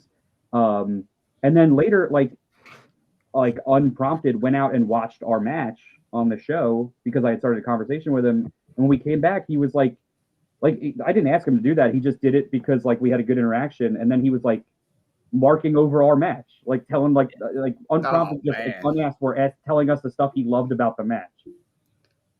And yeah. I mean, my complete experience with like professional wrestling and like the kind of this iteration, I want to call it, since we've been kind of doing our Dead World Order thing, has been nothing but positive. I mean, mutants and everything aside, everybody is just, everybody's there for the same purpose, and it's their love of this business, and it's brought a lot of positivity in my life, which you can't get enough of. It does feel like it's constantly you're seeing news about fans are doing this guy's arguing about that. I feel like for us and for most people we know, it's 99% positive. I've never had to ban a single person from any Stepdads account ever. Like we've never had these problems. Yeah, the good far out, like the good stuff gets tweeted about and spreads less too because like nobody cares about spreading the good stuff. Exactly. People like drama. Mm-hmm. Yeah, and then some of it's valid and some of it is a little exaggerated, but like a lot of the stuff that it just shows that things still need to change, and that's good to be aware of. Like the Rick Steiner story is an important thing to be aware of. Like that was like, and I'm not surprised that someone said something, him especially. Like I don't really think that's that surprising of a thing. The thing that was more surprising to me was that nobody said anything. Like I thought we had progressed to the point then and there. That like some of the other guys from his era would have been like, dude, stop. STFU, buddy. Yeah. But then the good comes out of it, and you see the guys that like stand up, like Ricky Morton, and like you're like, okay, like that you got to look for the good stuff. That's the equivalent of the classic phrase of like always look for the helpers when there's a disaster. Like that's how you keep a good mind about it, is like when something goes wrong, look for the helpers, because that'll restore your faith in things. Mm-hmm. And good people seem to come out of the woodwork when those kind of situations come arise, Yes. Yeah, and it's more small-minded people who are going to be small-minded, no matter what. Yeah. It's easy to focus on the negative. It's yeah, and there's always people who are always going to move the goalposts, because then people who are like, well, there's no video. It's like, but there's witnesses, and it happened in public. Like, it's not like a thing. And even if there was a video, you'd have people who would go, well, we don't know what happened before that video started. So like, there's always going to be that. You can't please everybody, and there's always going to be like, and it doesn't matter. Like, all we could do is hope that we change. Make people think before you speak. Think before you speak, people. Think before you speak. Like, I make it very clear on my Twitter that like it's a safe space. Like, if somebody says something, I will call them out on it. Rad could tell you. Yeah. We have fans who watch GTS, and we had one the other day who like Rad was like, oh, I'll beat this guy, like, well, in character, clearly. Yeah, we have a Stepdads account. It's all in character. Right. And Rad's like, oh, I'll beat this guy if he steps to me. And the person's like, you must be R word if you think you're going to beat him. I'm going to send you for like a mental health check or blah, blah, blah. And I'm like, dude, don't do say that. Like, we're in character. Like, don't, like, it's a thing. Like, don't say that. Yeah. And then he like doubled down on it. And I'm like, okay, well, now you're blocked. Like, right. And not only do we not respond to that or acknowledge it, but all other GTS wrestlers who were tagged in that thread also blocked him, didn't acknowledge him. They all stood with me on my feeling about it. Don't play the game. The only way you change that stuff is to let people know it's not acceptable. Yep. We're the three of us are in a very weird privilege. Like, we have a very weird privilege of being middle class white guys. Yeah. So like, theoretically, we don't. Very few things are ever going to affect us in a way where like we have to say something or we have to be proactive. But that's the situations where we have to use that privilege to say it. Like, because like we could obviously avoid that forever and just never have to worry about it. But like, turn a blind eye. Yeah. Yeah. Because we have the privilege to, and other people don't. But it means more when we do, and like we should. And we should use that for that. Not to go off topic and make this like no. But when you said small-mindedness, man, and I feel like that's a huge problem. And people don't take it into account other people's perspective, and perspective is a huge word for me. That's the thing, is if everybody took into account that perspective or that other person's perspective or that group's perspective, you might think before you say something. That walk a mile in other people's shoes. Exactly. And it's easy to get caught up in the heat of the moment and get emotional. I myself have been, emotional and, spoken out of turn, but it's trying to be better about that and trying to be a positive influence, because the world doesn't have enough of that. Negativity is everywhere, and positivity, is a lot harder to find. And so there are people who want to just like cancel people when they make an honest mistake. And like, all you could do is like own up to your mistakes when you make them and try to learn from them. Like, every mistake, if you never fail, you never learn. Jay Briscoe's a great example of that. Yes. And sadly, unfortunately, we're in one of the saddest things about our culture is that like the headline is always the big failure, and there's never a equal headline for the success afterwards or the learning afterwards. Yes. So there'll be like a big headline about, and it'll never get corrected. You had people who were still anti-Jay. Isn't that guy the guy who hated gays? I mean, he very clearly worked to not be that person, and open up his mind, and live. Yeah, like he did, and the thing is, he went to improve himself, but he didn't like put it out for the world. Yeah. So nobody knew about it, so they just assumed that he's this, this way or this small-minded, whatever. But he, educated himself. And people like Effie coming out and being like, no, this guy was like, he would give him the shirt off his back, and I'm the most outwardly spoken gay person in wrestling. And you have people who would be like, well, how do you why people who just want to hate to hate. Like, I don't think cancel culture is the thing that people think it is. Sometimes it's just called the consequences of your own actions. But people want to just look at everything as I mean, not to use like as black or white. And you just have to, it's work to look at all these situations on their own individually and make your individual, instead of just blanket being like, well, nobody deserves to be canceled or everybody deserves to be canceled. There's no, you got to just use your it's brain. human to make mistakes, and it's moronic to not learn from your mistakes. Yeah. But speaking of Briscoes, those guys were also part of that Ring of Honor group there. So their return as a tag team was the first ROH show I ever went to. It was the 4th anniversary show. They returned unannounced to open the show, and they came out and destroyed like Tony Mamaluke and Sal Renoro, and God, they came out to Leonard Skinnerd. Yes, give me back my bullets. Great team. Yep, that's awesome. That blew my mind though, like because I was so used to like wrestlers having their own original music or whatever, and then you go to an indie show and they're playing like, oh shit, they're playing the themes in ROH all slapped. They were awesome in that era. Wasn't Brian Danielson wasn't Final Countdown? Countdown.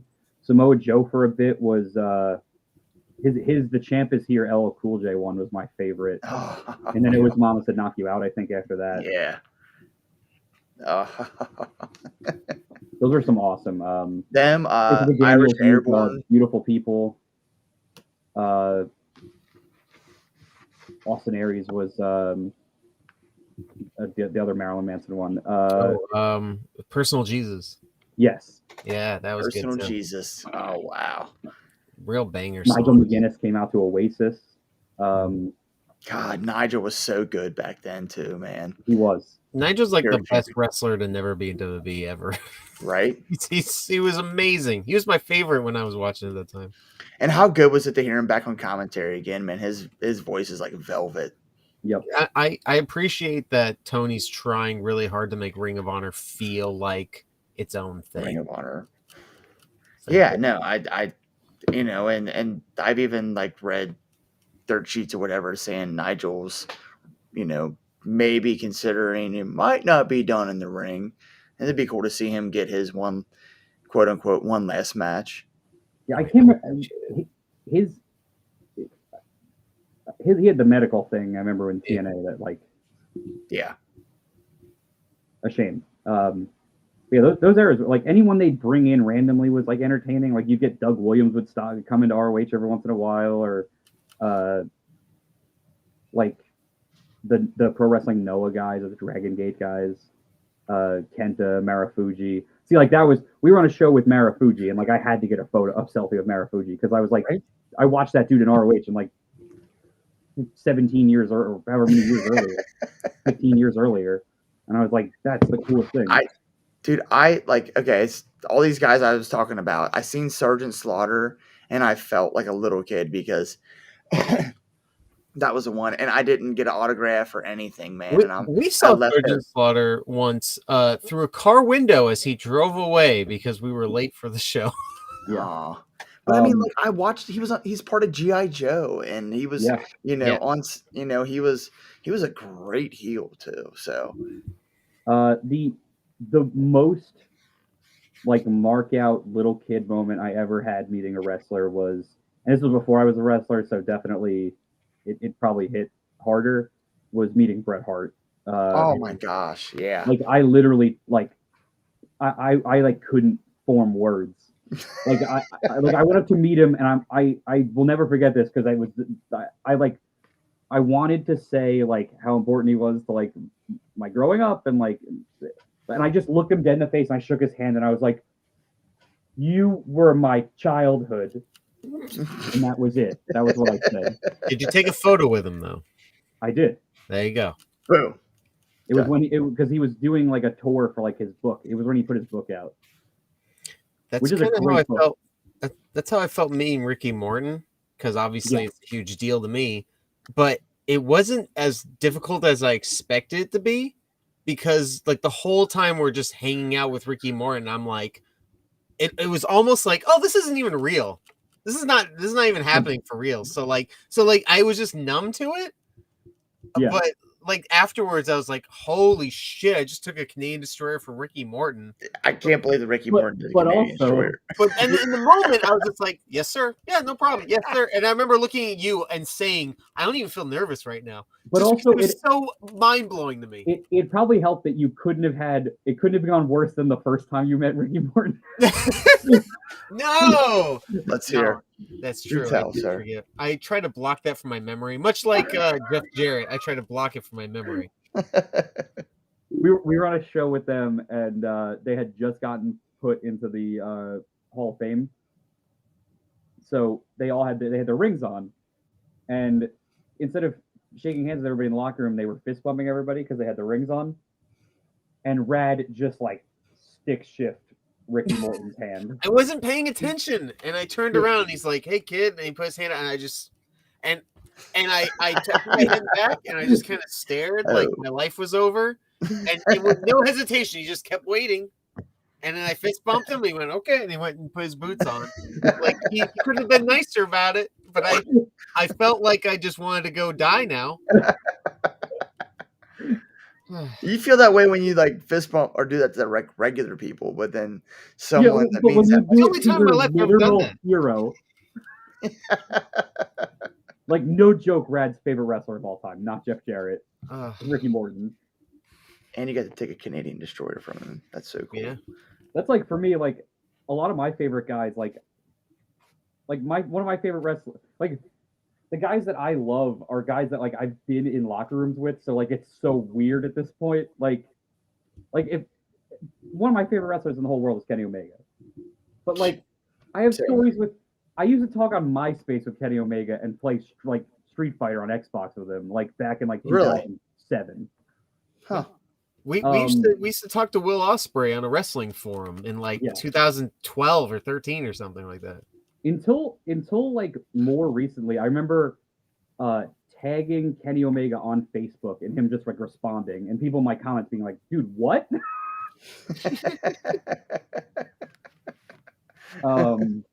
No, or like, I'm still amazed by that one time we were literally just walking down the hallway, and Orange Cassidy was on the show.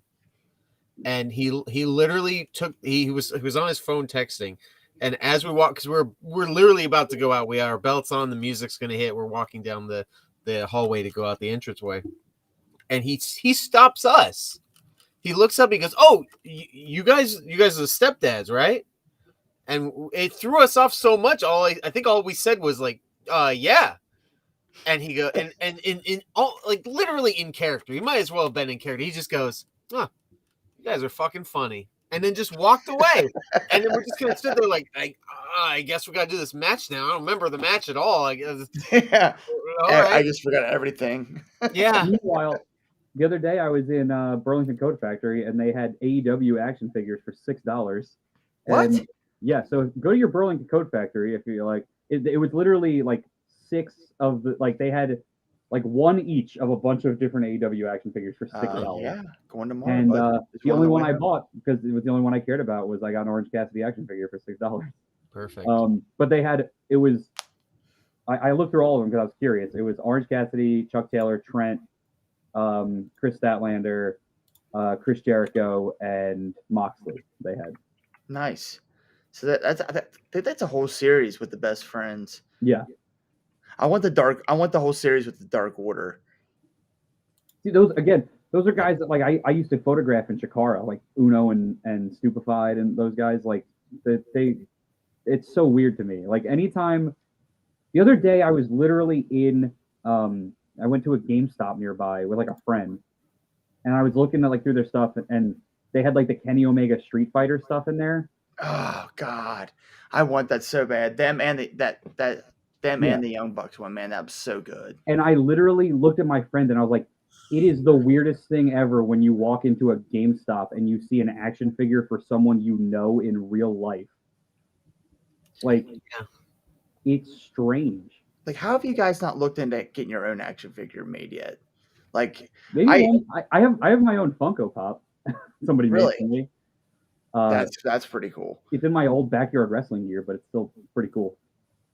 Yeah, because I mean, like for me, it was like, even just a podcast. But I mean, if I was a wrestler, God, I couldn't imagine. I'd be going crazy because I mean, I'm making T-shirts, hats, posters, banners, all this stuff. Anything I can put my logo on, I'm making it.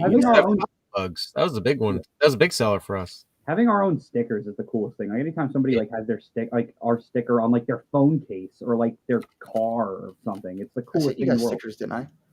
Yes. Yeah. Yes. Okay. I got you. That's one of my favorite things is people send me like they show our bumper sticker, or they'll go to. We had someone in Connecticut randomly take a photo of someone else's car, being like, "Look, there's Stepdad stickers on your car," and then that guy responded, "That's my car, Stepdad." Yeah. That was awesome. I love it, man. That's after our first interview, I went out. I mean, I made sure that I know it's not much because we have a pro wrestling T-shirt store too, but it's it's something, man. It's something to go to the PayPal every month or whatever. It's all something. Yeah. No, but you guys were like Eric said. I mean, you guys were one of our first interviews, and we had so much fun and a ball of laughs when you guys came on that we couldn't wait to do it again. We've kind of been doing it a little longer, so we kind of got our feet underneath us a little bit better, perhaps. As we're sitting here, the three of us right now. It happens. Like again, he's got a 7-year-old, and 2, he's got a puppy. So. We also it's full open invitation. Like if we could make it work time wise, we'll hop on anytime. Like absolutely. Just want to talk about whatever. Yeah, no, we need a filling co-host. Let us know. Jeez. That's kind of been our thing, man. Is like. Again, we're wrestling fans first. So it's the opportunity to get to talk to guys that we enjoy watching.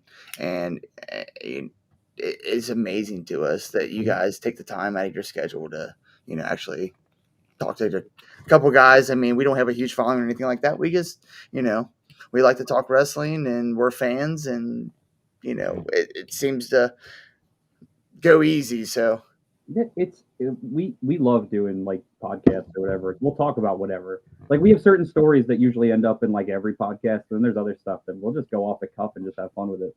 Yeah, you just never know where the conversation is going to end up. Sometimes it's about wrestling, sometimes it's about Saturday Night Live. Yeah. We've had some weird ones. We had one. The guy asked what our Mount Rushmore of Batman movies was, and that was like an hour-long conversation on its own. Okay, we've had the most random stuff. What's number one for each of you guys? Right now, it's the Batman. Yeah. Really? Yeah. Oh yeah. It's the latest. Yeah. Okay. It's the best. It's the most faithful adaptation of Batman from the comics. It was. It's also, I think, no one has nailed the combo of. I mean, and obviously it's early Batman, but like. No one has simultaneously been as good a Bruce Wayne and a Batman as Robert Pattinson has. I think he really nailed both. And he may not be the best at either, like the top, but he's like top 2 or 3 as both. But just and that was like a storyline or a timeline that hasn't previously been covered. Like we've done young Bruce Wayne. We've done, already in the grind Bruce Wayne, but kind of have that. Those not beyond years, but those early years was definitely, God, it was amazing. I mean, I have a special connection to the Michael Keaton. Totally understandable. I love Batman Returns. So my stepdad did the artwork for the Taco Bell promotional cups and all the stuff. Yes. I would unironically, I do love Batman and Robin. Like, I'm not even joking when I say it would be on my Mount Rushmore. The greatest toy commercial ever made. It's so campy it's the best. It's the closest thing to an Adam West sequel that they've ever done. I feel like if you because I did this recently, if you explain a scene to somebody, which I explained Mr. Freeze trying to teach everyone to dance or whatever. I just explained the scene to someone who'd never seen the movie, and they died laughing. And I was like, if you took it into the context of it literally being like almost a remake of an Adam West episode or something, It's really funny. Remember, those guys had like bang and pow popping up on the screen as they threw punches. People You know just what I mean? weren't It was ready campy. for a campy Batman movie Yeah. in that era. Yeah. I still argue if you ever seen Street Fighter the movie, Jean-Claude Van Damme. Yeah. It is a parody of 80s action movies. And if you look at it that way, it's actually a great movie. It's not just good, it's a great parody of 80s movies. I guess because everybody was expecting everybody was expecting more video. I mean, it's obviously not as bad as a Super Mario Brothers live action movie, but you know, I was expecting the video game and didn't quite get that. So I mean, I understand. If you try to take it seriously, you're gonna have a bad time. Once you realize that American hero Guile is being played by Austrian Jean-Claude Van Damme with an accent, you just and American Commando Cammy is being played by Australian Kylie Minogue, just give up. Like just enjoy it and have fun. I mean, they have bison. None of it makes sense. They don't even understand comedy in the movie because Zangief does something that clearly is like should be like the rule of threes of like you tease a joke 3 times and then twice and the third time it happens. They just tease it once and then do it later. Like it's so stupid. It's like it fails on every level. But Raul Julia goes out there and kills it for no reason. Delivers one of the hardest lines in any movie ever. Yep. Of when I came to your village, it was the most important day in your life. For me, it was Tuesday. Everyone knows that line. Because everybody's used it in their own version. And then he's flying around on cables while he's dying of cancer. Like, it is the craziest movie. Huh. Which such a, like, you know, esteemed actor for such like a you know. And apparently he loved it. For a video game role, you know. He's pretty good at M. Bison, but Vince McMahon also makes a pretty good M. Bison. Vince McMahon looks like if they were doing a crossover movie of like Walt Disney and El Chapo. Like if Walt Disney took over a Mexican drug cartel, that's Vince right now. I really feel the mustache is a sign that the Mr. McMahon character is gone. This is the real Vince we're finally seeing. He doesn't have to pretend to be a character. Yeah, it's Vince's evil telenovela twin showing up. it's so disappointing. McMahon. Like if he blew up in 2007 and they actually wrote him off, he would have had the mustache a month later. I feel like that's accurate. Yeah. I wish he would have gone finally full out. the slippers off. Yeah. He went with the John Waters thin mustache, which is like the second worst mustache. He died too. He died second black. worst. If he would have showed up with the Hitler mustache, I would have so much more respect for him. Oh my god! Because the only other human who's ever tried Jordan that mustache, obviously Charlie Chaplin has it, but like he was before Hitler. The only person who's tried it since Hitler was Michael Jordan, and even he couldn't make it work. So if Vince McMahon tried to make it work, I would have so much respect. I mean, he's already evil. He might as well just own it and rock the Hitler mustache. Isn't that crazy how one person can ruin an entire mustache style? Yeah. Michael Jordan couldn't save it. Yeah, Michael Jordan couldn't do it then. Michael Jordan is an asshole, but like, yeah, true that. Respect it. You know who could have saved it? Bob Barker. Yeah, Bob Barker. Like, he's old enough. He could have got it. Fred Rogers. People who could save it now is like if like John Cena or The Rock did it. Oh no. No, after Black Adam, nobody trusts The Rock with anything. No. I'll say his stock's down.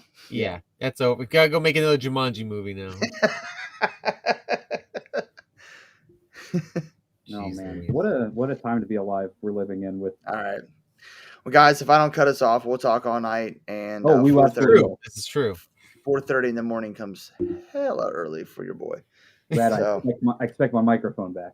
Oh, this is mine now. Yeah. Finders keepers, losers. You. Ownership is 9/10 of the law. That's right. Yeah, the other 10th of the law is me murdering my downstairs roommate. I know where you live. It's upstairs.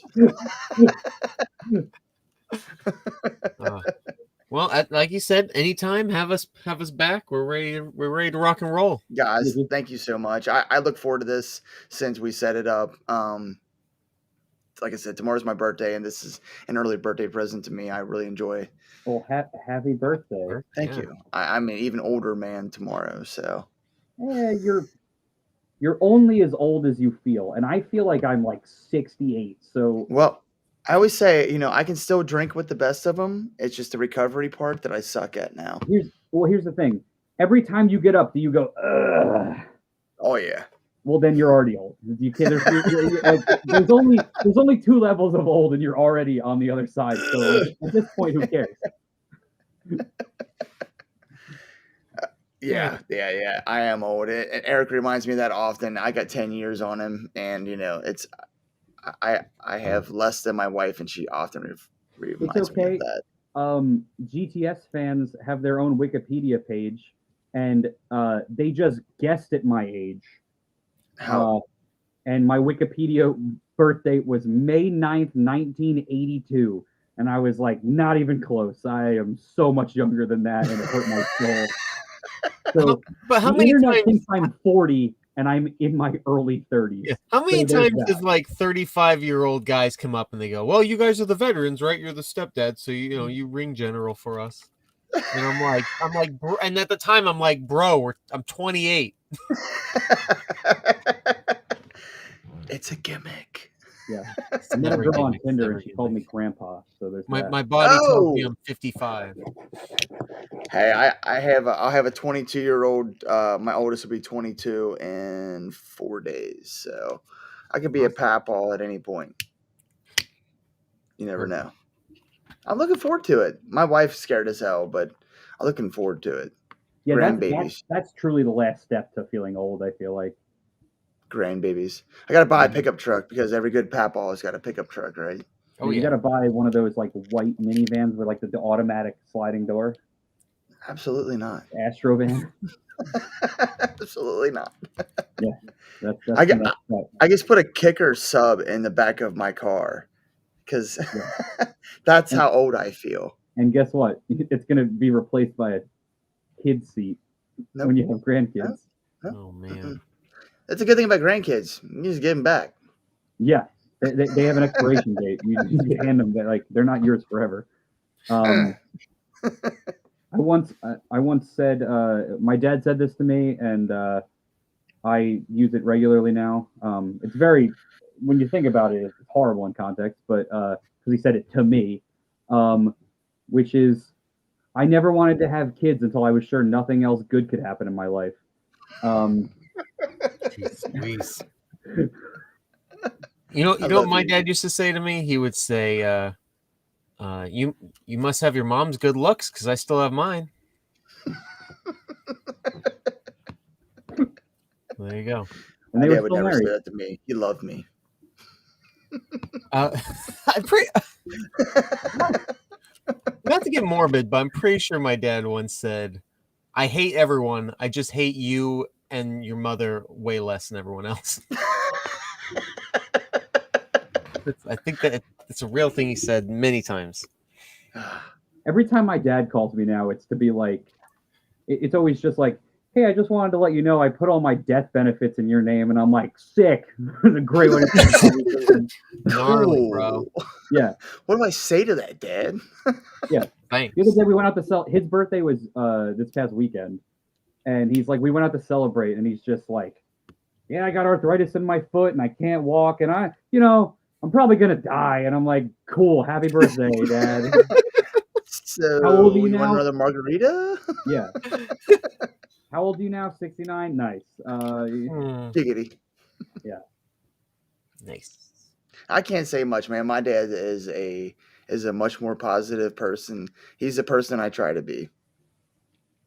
So he always says, if you don't know the way the story's going to go, why not make up a positive end? My dad taught me a lot. Like, he gave me a lot of great advice that I still follow. He's just like, we just disagree on a lot of things now. Like, and I think that's common. I think I feel like that's, as you get older, you move more to the right. Probably because one leg gets shorter than the other. I don't know. You're fucking. You ever seen an old person? They have the biggest ears and nose you've ever seen in your life. They never stop growing. Well, when their head starts to shrink too. So like they're just all ears and nose. Like you ever see like Mel Brooks now? It's just all ears and He noses. just looks It's like all the cover of a Mad magazine now. He looks like the banker from Harry Potter. Oh, ooh, that is Brutal. That may be anti-Semitic. I'm unsure. No. Whoa.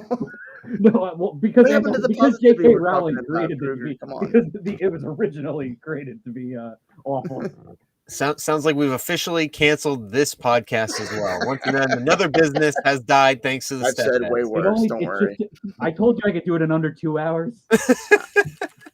Nailed it. Nailed it. All right, guys. Yeah. And on that note, fuck J.K. Rowling. And Disco Inferno. Yeah. And Disco Inferno. I hope they cast Disco Inferno for that new Harry Potter miniseries that they're going to do for 10 years, so I could doubly not watch it. You don't like Harry Potter? I just don't like her. Dislike her. Well, I just don't. If she never gets, like, I'm not going to burn my books. I still have the books, but, like, I'm not going to buy any new ones. Also, we don't need another show. Like, what are we doing? It starts to feel like a money grab. It's kind of feel like how Star Wars is going, but I digress. Yes. Yes. So I don't watch everything, just what I choose. Anyway. Yo, I've heard The Mandalorian's good, though, so. The new season. I haven't watched it yet. I'm waiting for it to finish. I've watched the first episode, and that's it. So. The show's great. I'm waiting for. I just want to binge it, so just like let it, this time-gated stuff. Give it to me all at once. It's weird. All the side stuff of Star Wars is way better than the main story, the main line now. Also, if you guys haven't seen the Super Mario Brothers movie yet, it's on the list. The new one, go see it twice. Yeah, we'll have to check it out. It's on the list. And don't forget, watch. Both of you need to watch Auntie Donna's Big Old House of Fun on Netflix. Yes. Well, I haven't watched the other one they talked about. You should leave or whatever. That one's weird as hell. Yeah. I'll fully admit it's super weird humor. Very weird. Love it. You never know what's gonna catch your eye, though. You know what I mean? Like what was that Black Mirror? Oh, love Black Mirror. Oh man, we're not gonna leave now. I didn't watch every episode, but some of them, like, because when I worked third shift, I would fall asleep to shows, and gosh darn it, here we go. BJ Whitmer sighting. It's the closest thing to like a new Twilight Zone, and it's really good, and it really makes you think a lot. Yeah, there was a couple of them that were just great. Nothing. It's not even the scary stuff that screws me up on that show. It's like the episode where they all sit down at a party and they're like, the guy's like, I had a bad meeting, and they're like, oh, just play it on the TV. We'll all watch it and judge it. And I'm like, nope, that's uncomfortable. Don't like that. Like that, you could just like watch your memories, and everyone could just, and that's like entertainment. Yeah. Like that's weird to me. I don't like it. Yeah. It's like putting yourself out on live TV. Currently, I'm rewatching Gotham. Oh man, we're talking Batman. I loved Gotham. I got to meet a lot of the cast from that. I got to meet. I'm very jealous. We've wrestled guys that were doing stunts on that show the whole time through. Yeah. I got to meet the guy who played Oswald Cobblepot and the guy who played Bruce Wayne. I can't remember the name. The kid, David Mazouz. David, yeah. And Robin Lord Taylor. Yes. And some of the best depictions of villains ever from like in live action are in that show. I loved his Oswald Cobblepot. His Oswald was great. Corey Michael Smith's Riddler was really good. I really liked the origin. I thought that was really cool. Yes, the love story tangled in that and his origin story. Yeah. Hugo Strange, BD Wong as Hugo Strange was incredible. Perfect casting. Yes. They didn't do. I liked the origin for Freeze that they did. They just didn't do much with him afterwards. But his origin was really good with the white. Like that was really awesome. Selena Kyle. Yeah, she looked perfect for that role. I mean, might be my favorite Catwoman. Also, Alfred was awesome in that show. We got badass Alfred, which was cool. Yes. And ex-military Alfred, like Jim. Dang on it, man. Yeah, there was so much. Zaz was awesome in that show. Like, I love that show, and that show was campy and dark at the same time. And they took a lot of material from the comics. A lot. Yes. Like somebody was like, awesome, "Oh, the show's just dark," and I'm like, "No, you literally have Oswald show up at Wayne Manor to blow up Azrael with a rocket launcher. We're gonna say that's not campy. That's campy. Yeah, dude, it was cool. And what's weird is I don't find a lot of people that were like watch that show. So it's funny. I was into it, and Rad had given up on it after the first season because the first season was very hit or miss. Yeah, it was mostly miss. Villain of the week style. Didn't like the only stuff worth it from the first season was like the Penguin stuff and like the mob stuff, and the Cameron Monaghan Joker episode where he is his first episode. That's like the only him as the Joker or whatever was awesome. Beautiful. Mm-hmm. Awesome. That show was really good. Even what's her face? Shit, Jada Pinkett Mrs. Smith? Will Smith. Yeah, Jada Pinkett. She was a little much at times in the first season, but she was also really good at times too. Like, I love that they did the mob stuff. I love that they had Falcone and Maroni. That was awesome. Like, the Barbara storyline was really interesting. Like the way they like that was a good show. You want to go back and watch it again. It's still a good show. I just started season 3, my rewatch. Oh, season 3, Mad Hatter. That's the best version of Mad Hatter that's ever been done. Yeah. Yes. That's the best version of Jervis Tetch there's ever been. Like, it's not even close. What a good show. I feel like it really did. It got better as it went along. Like you said, it started out kind of villain of the week, and that's what kind of lost me with the Flash and some of those other superhero shows. Because I'm a big Flash fan, and I was totally. That went downhill. What, season 2.5, 3? Yes, that went downhill. Exactly. Quick. Yeah, exactly. It turned into like a CW show. The one thing I really liked in the Flash was what's his name? Firestorm. That dude. Yeah. I thought he had. I thought he had a fun little... Amel's other brother, Stephen Amel's brother. The other Amel. The other Amel. I liked him in that show, but yeah, that show it was very hit or miss again. And they covered like really cool storylines and stuff like that, but it just. And the fact they had crossed over with the DC, what the heck is his name from the movies universe, was really cool. But No, the thing I especially loved with Gotham too is like they'd have like random newer villains show up for like an episode or two, and just like they had like the doll maker on the island, and like obviously that's not like canon for like how they would, because they're still villains in that, but like I like how they utilize them, like the one time they had like Flamingo show up, and like that was really creepy, and like he like tried to eat the one officer's face. Like he was only in one episode, but it was memorable. Like I like that they did stuff like that. It was really cool.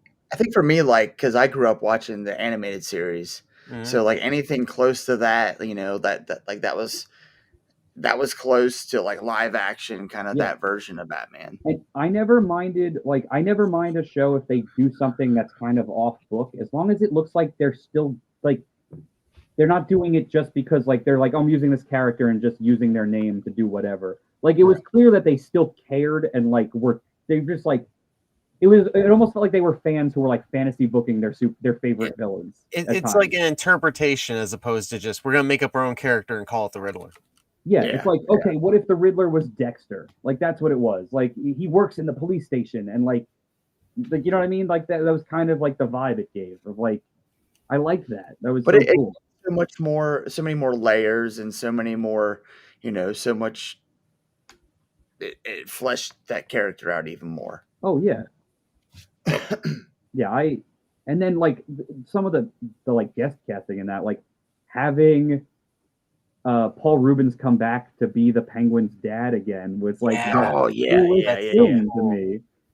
Like so much of that, or like their unique take on Firefly was cool. There had never been a female Firefly. It was a cool way of like doing, because it's not a character that anyone like has super strong feelings with. Make it your own, right?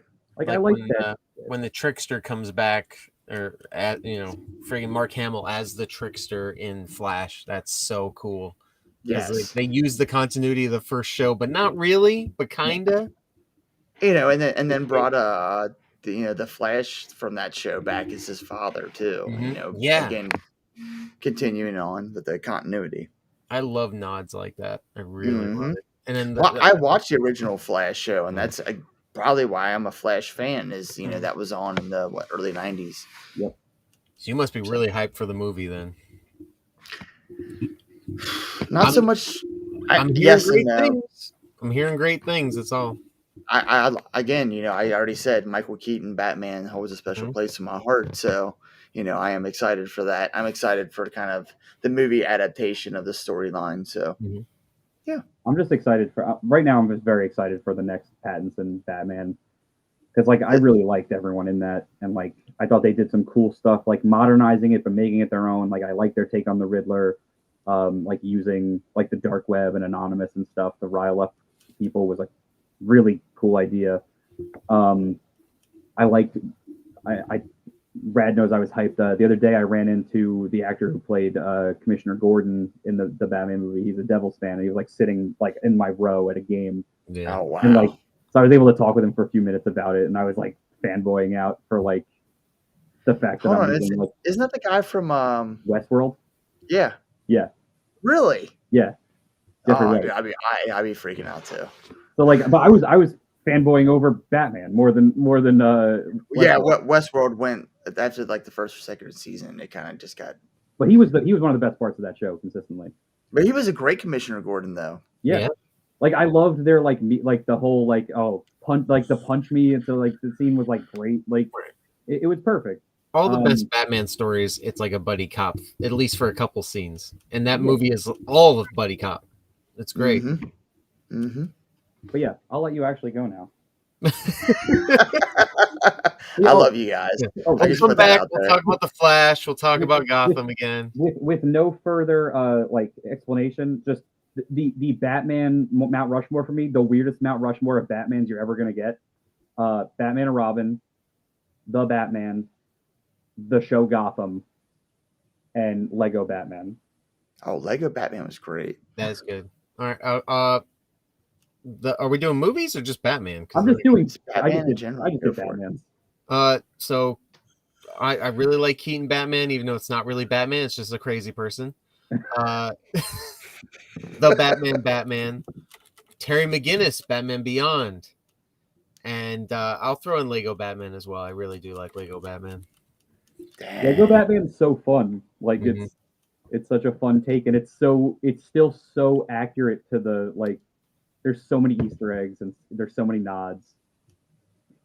Mine's gonna be Michael Keaton, animated series Batman. Kevin Conroy. Kevin Conroy is Batman. Kevin Conroy, yeah. Probably Robert Pattinson, and I hate to say Christian Bale because maybe it's not even the Batman. It's just the movies and the feel of them. But those movies are so weird to go back to. So they're not Batman movies. I'm sorry. They're great action movies. They're not Batman stories. They're Fast and the Furious, Too Fast, Too Batman. My biggest thing. I told this. So this will be the last thing I say. Legitimately, I will not go further. We're from the Midwest, and you're from the mid New Jersey, so yeah. Central Jersey exists. I rewatched because I was never that big into Batman. Batman Begins is okay. The third movie is not good. Batman, The Dark Knight. Dark Knight is good because of the Joker, and that's I know people right? still hold up The Dark Knight. I watched it recently, because I hadn't seen it in a long time, and that movie is so weirdly paced and so weirdly structured, and so that movie should have been 2 movies. Yes, it's like 4 acts, 5 acts. Yeah. Talking about Begins? No, Dark Knight. Dark Knight, okay. 2008 Dark Knight. Yeah, it has too many acts where you expect it to be because when I watch a movie, I always kind of, even without thinking of it, you have the opening and then the body of the story and then the conclusion, and it's pretty simple. There's 3 acts. That movie has extra acts that it throws off the pacing so much. I watch it and it always gets, anytime I've watched it in the past few years, it gets to the point where they have the showdown in the street and the truck flips over And in my brain, I'm always like, okay, we're like in the home stretch here. And there's so much movie after that. There's like a whole nother movie after that. That should be going into the end. And then they're like in Japan or China for like no reason. And then like the Joker's in jail and he's out of jail and he's back in jail. And then there's like the ferry scene. And I'm like, there's so much that still has to happen. And it feels like we should be done. Oh, when he gets his face burned and they show Batman in like the pit of like rubble and stuff, and he picks the hospital scene is after that. That should be the end of the movie. That should be it. Yeah, like that's your rising action into conclusion. You're done. Their showdown in the street feels like it should be like the big showdown that leads to the end, and like the hospitals after that. The race to the two buildings is after that. The boat. The boat is after that. The randomly rappelling down the building in Asia thing is after that. There's so much after that. It feels like a whole different like world away. But that's the thing with Batman movies. Sometimes it's more about who the villain is more so than who the Batman but it is. Makes it because they do so much of that extra stuff and it's all in different places and different settings. It feels like a Mission Impossible movie to me after that. Like it just, I don't. The Batman feels like one of the first Batman movies where you're genuinely interested in Bruce Wayne as much as any of the villain. Like I do care about Batman more than the villain in the Batman, and that's like the first time that's happened in forever. Yeah. No, I agree with that. Because a lot of those, especially the Christopher Nolan ones, it was more about the bad guy, like the Batman. What everyone talked about with Dark Knight Rises, Bane. Yep. You know? Yeah, like I'm a big Tom Hardy fan, so Me too. I mean, sure, yeah. Tom Hardy, he always goes for it, even if it's not the right choice. He goes for a unique take on everything. Did you ever see Bronson? Oh yeah, that's a buddy of mine who's passed now. I'm an electrician, and he got into like doing like film electrical stuff. But he got to meet Tom Hardy, and apparently he conversated with Tom Hardy, and Tom Hardy said that was his favorite movie he's ever done. Like his Venom is weird, but it's his, and he goes like I like that he reads the script and he's like, I'm gonna bring he brings something to the character. It doesn't always work, but I appreciate that he's trying something always. Like he never goes in and half-assed Carnage. Because there was my favorite video coming, like growing. One of my favorite video games coming up was Maximum Carnage. Yes, Sega Genesis. Red cartridge. Yep. Yes, and it just I was so excited for that movie, and just so felt that is easily the worst superhero movie I've seen since Catwoman. Oh, that's in my opinion. What about Fantastic Four with Michael B. Jordan? I didn't watch it, thank goodness. Okay, yeah. My 10-year-old son, I took him and I to see it. We left, and he's like, "Dad, that wasn't that good." I was like, "Right." I mean, if we're talking Tom Hardy, for me, it starts and ends with Mad Max Fury Road. It's like one of the best action movies ever made. And it's the simplest plot of all time. It's we drive to one place and we drive back. That's the story, and the movie is incredible. And the practical effects are incredible, and the whole thing is incredible. That movie, like, it got a lot of hype when it came out. I think that movie is going to be the movie that, like, in a few years from now, you're going to hear a lot of filmmakers who make movies be like, you know what inspired me to make, like, action movies? Mad Max Fury Road. I think they're doing I thought I heard they're doing a spin-off of that movie. Oh, Furry-ous, right? Furry-ous, yeah. Yeah. She was the star of that movie anyway. Yeah. The movie was about her. It took like 30 years to make just Fury Road, so it might be another 30 to get Hey, I'm still waiting on Dune Part 2. Yeah. Hey, that's coming. Because the original Dune was like, I don't know if I call it a cult classic, but spices life. Oh, it's very, the original Dune is very David Lynch. It's so weird. It's so good, like, at the same time. Yeah, I didn't think we would get here, but you're talking to somebody who loves Twin Peaks, so yeah, I love Dune as well. I just rewatched Twin Peaks. That was my last rewatch. Love David Lynch stuff. It's so weird. All right. Yep. For real. Remember that was the last thing you were going to say 15 minutes ago? Yeah, I'm done. I'm done too. We be talking. Yes. All right, fellas. Well, once again, Stepdads, it is so good to have you guys on and conversate with you guys again. I am one half of the Dad Team Champions, representative of the Dad World Order podcast, Mr. Magnificent Mike Martin. These guys, yeah, the shirt's right there. Look at Representing. that. We'll be wearing them around. We'll probably wear them to a show a couple times. And much like the Netflix Tim Robinson show, not a sponsor, I think we should leave. Well, again, I thank you guys for your time. You know, it's always a pleasure to conversate with you guys. I love seeing everything you guys put out there. You know, we're big fans. Anybody wants to hear it, we'll talk about you guys because you guys are definitely my favorite tag team. So we appreciate it. Yeah, seriously, thank you for the support. Seriously. 100. Yep. Same. I appreciate you guys, sharing our stuff because, again, we're not big, but, we love wrestling and we're having fun and it's for us. What's all about. All the dads got to stick together. Step Yes. or bio.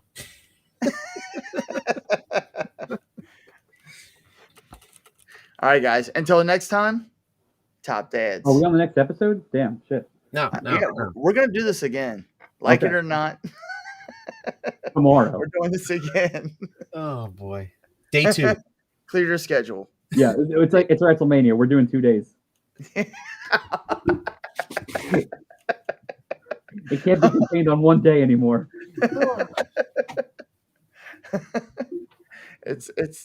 We're almost there. We could probably do that. All right, guys. Until next time, Top Dads out.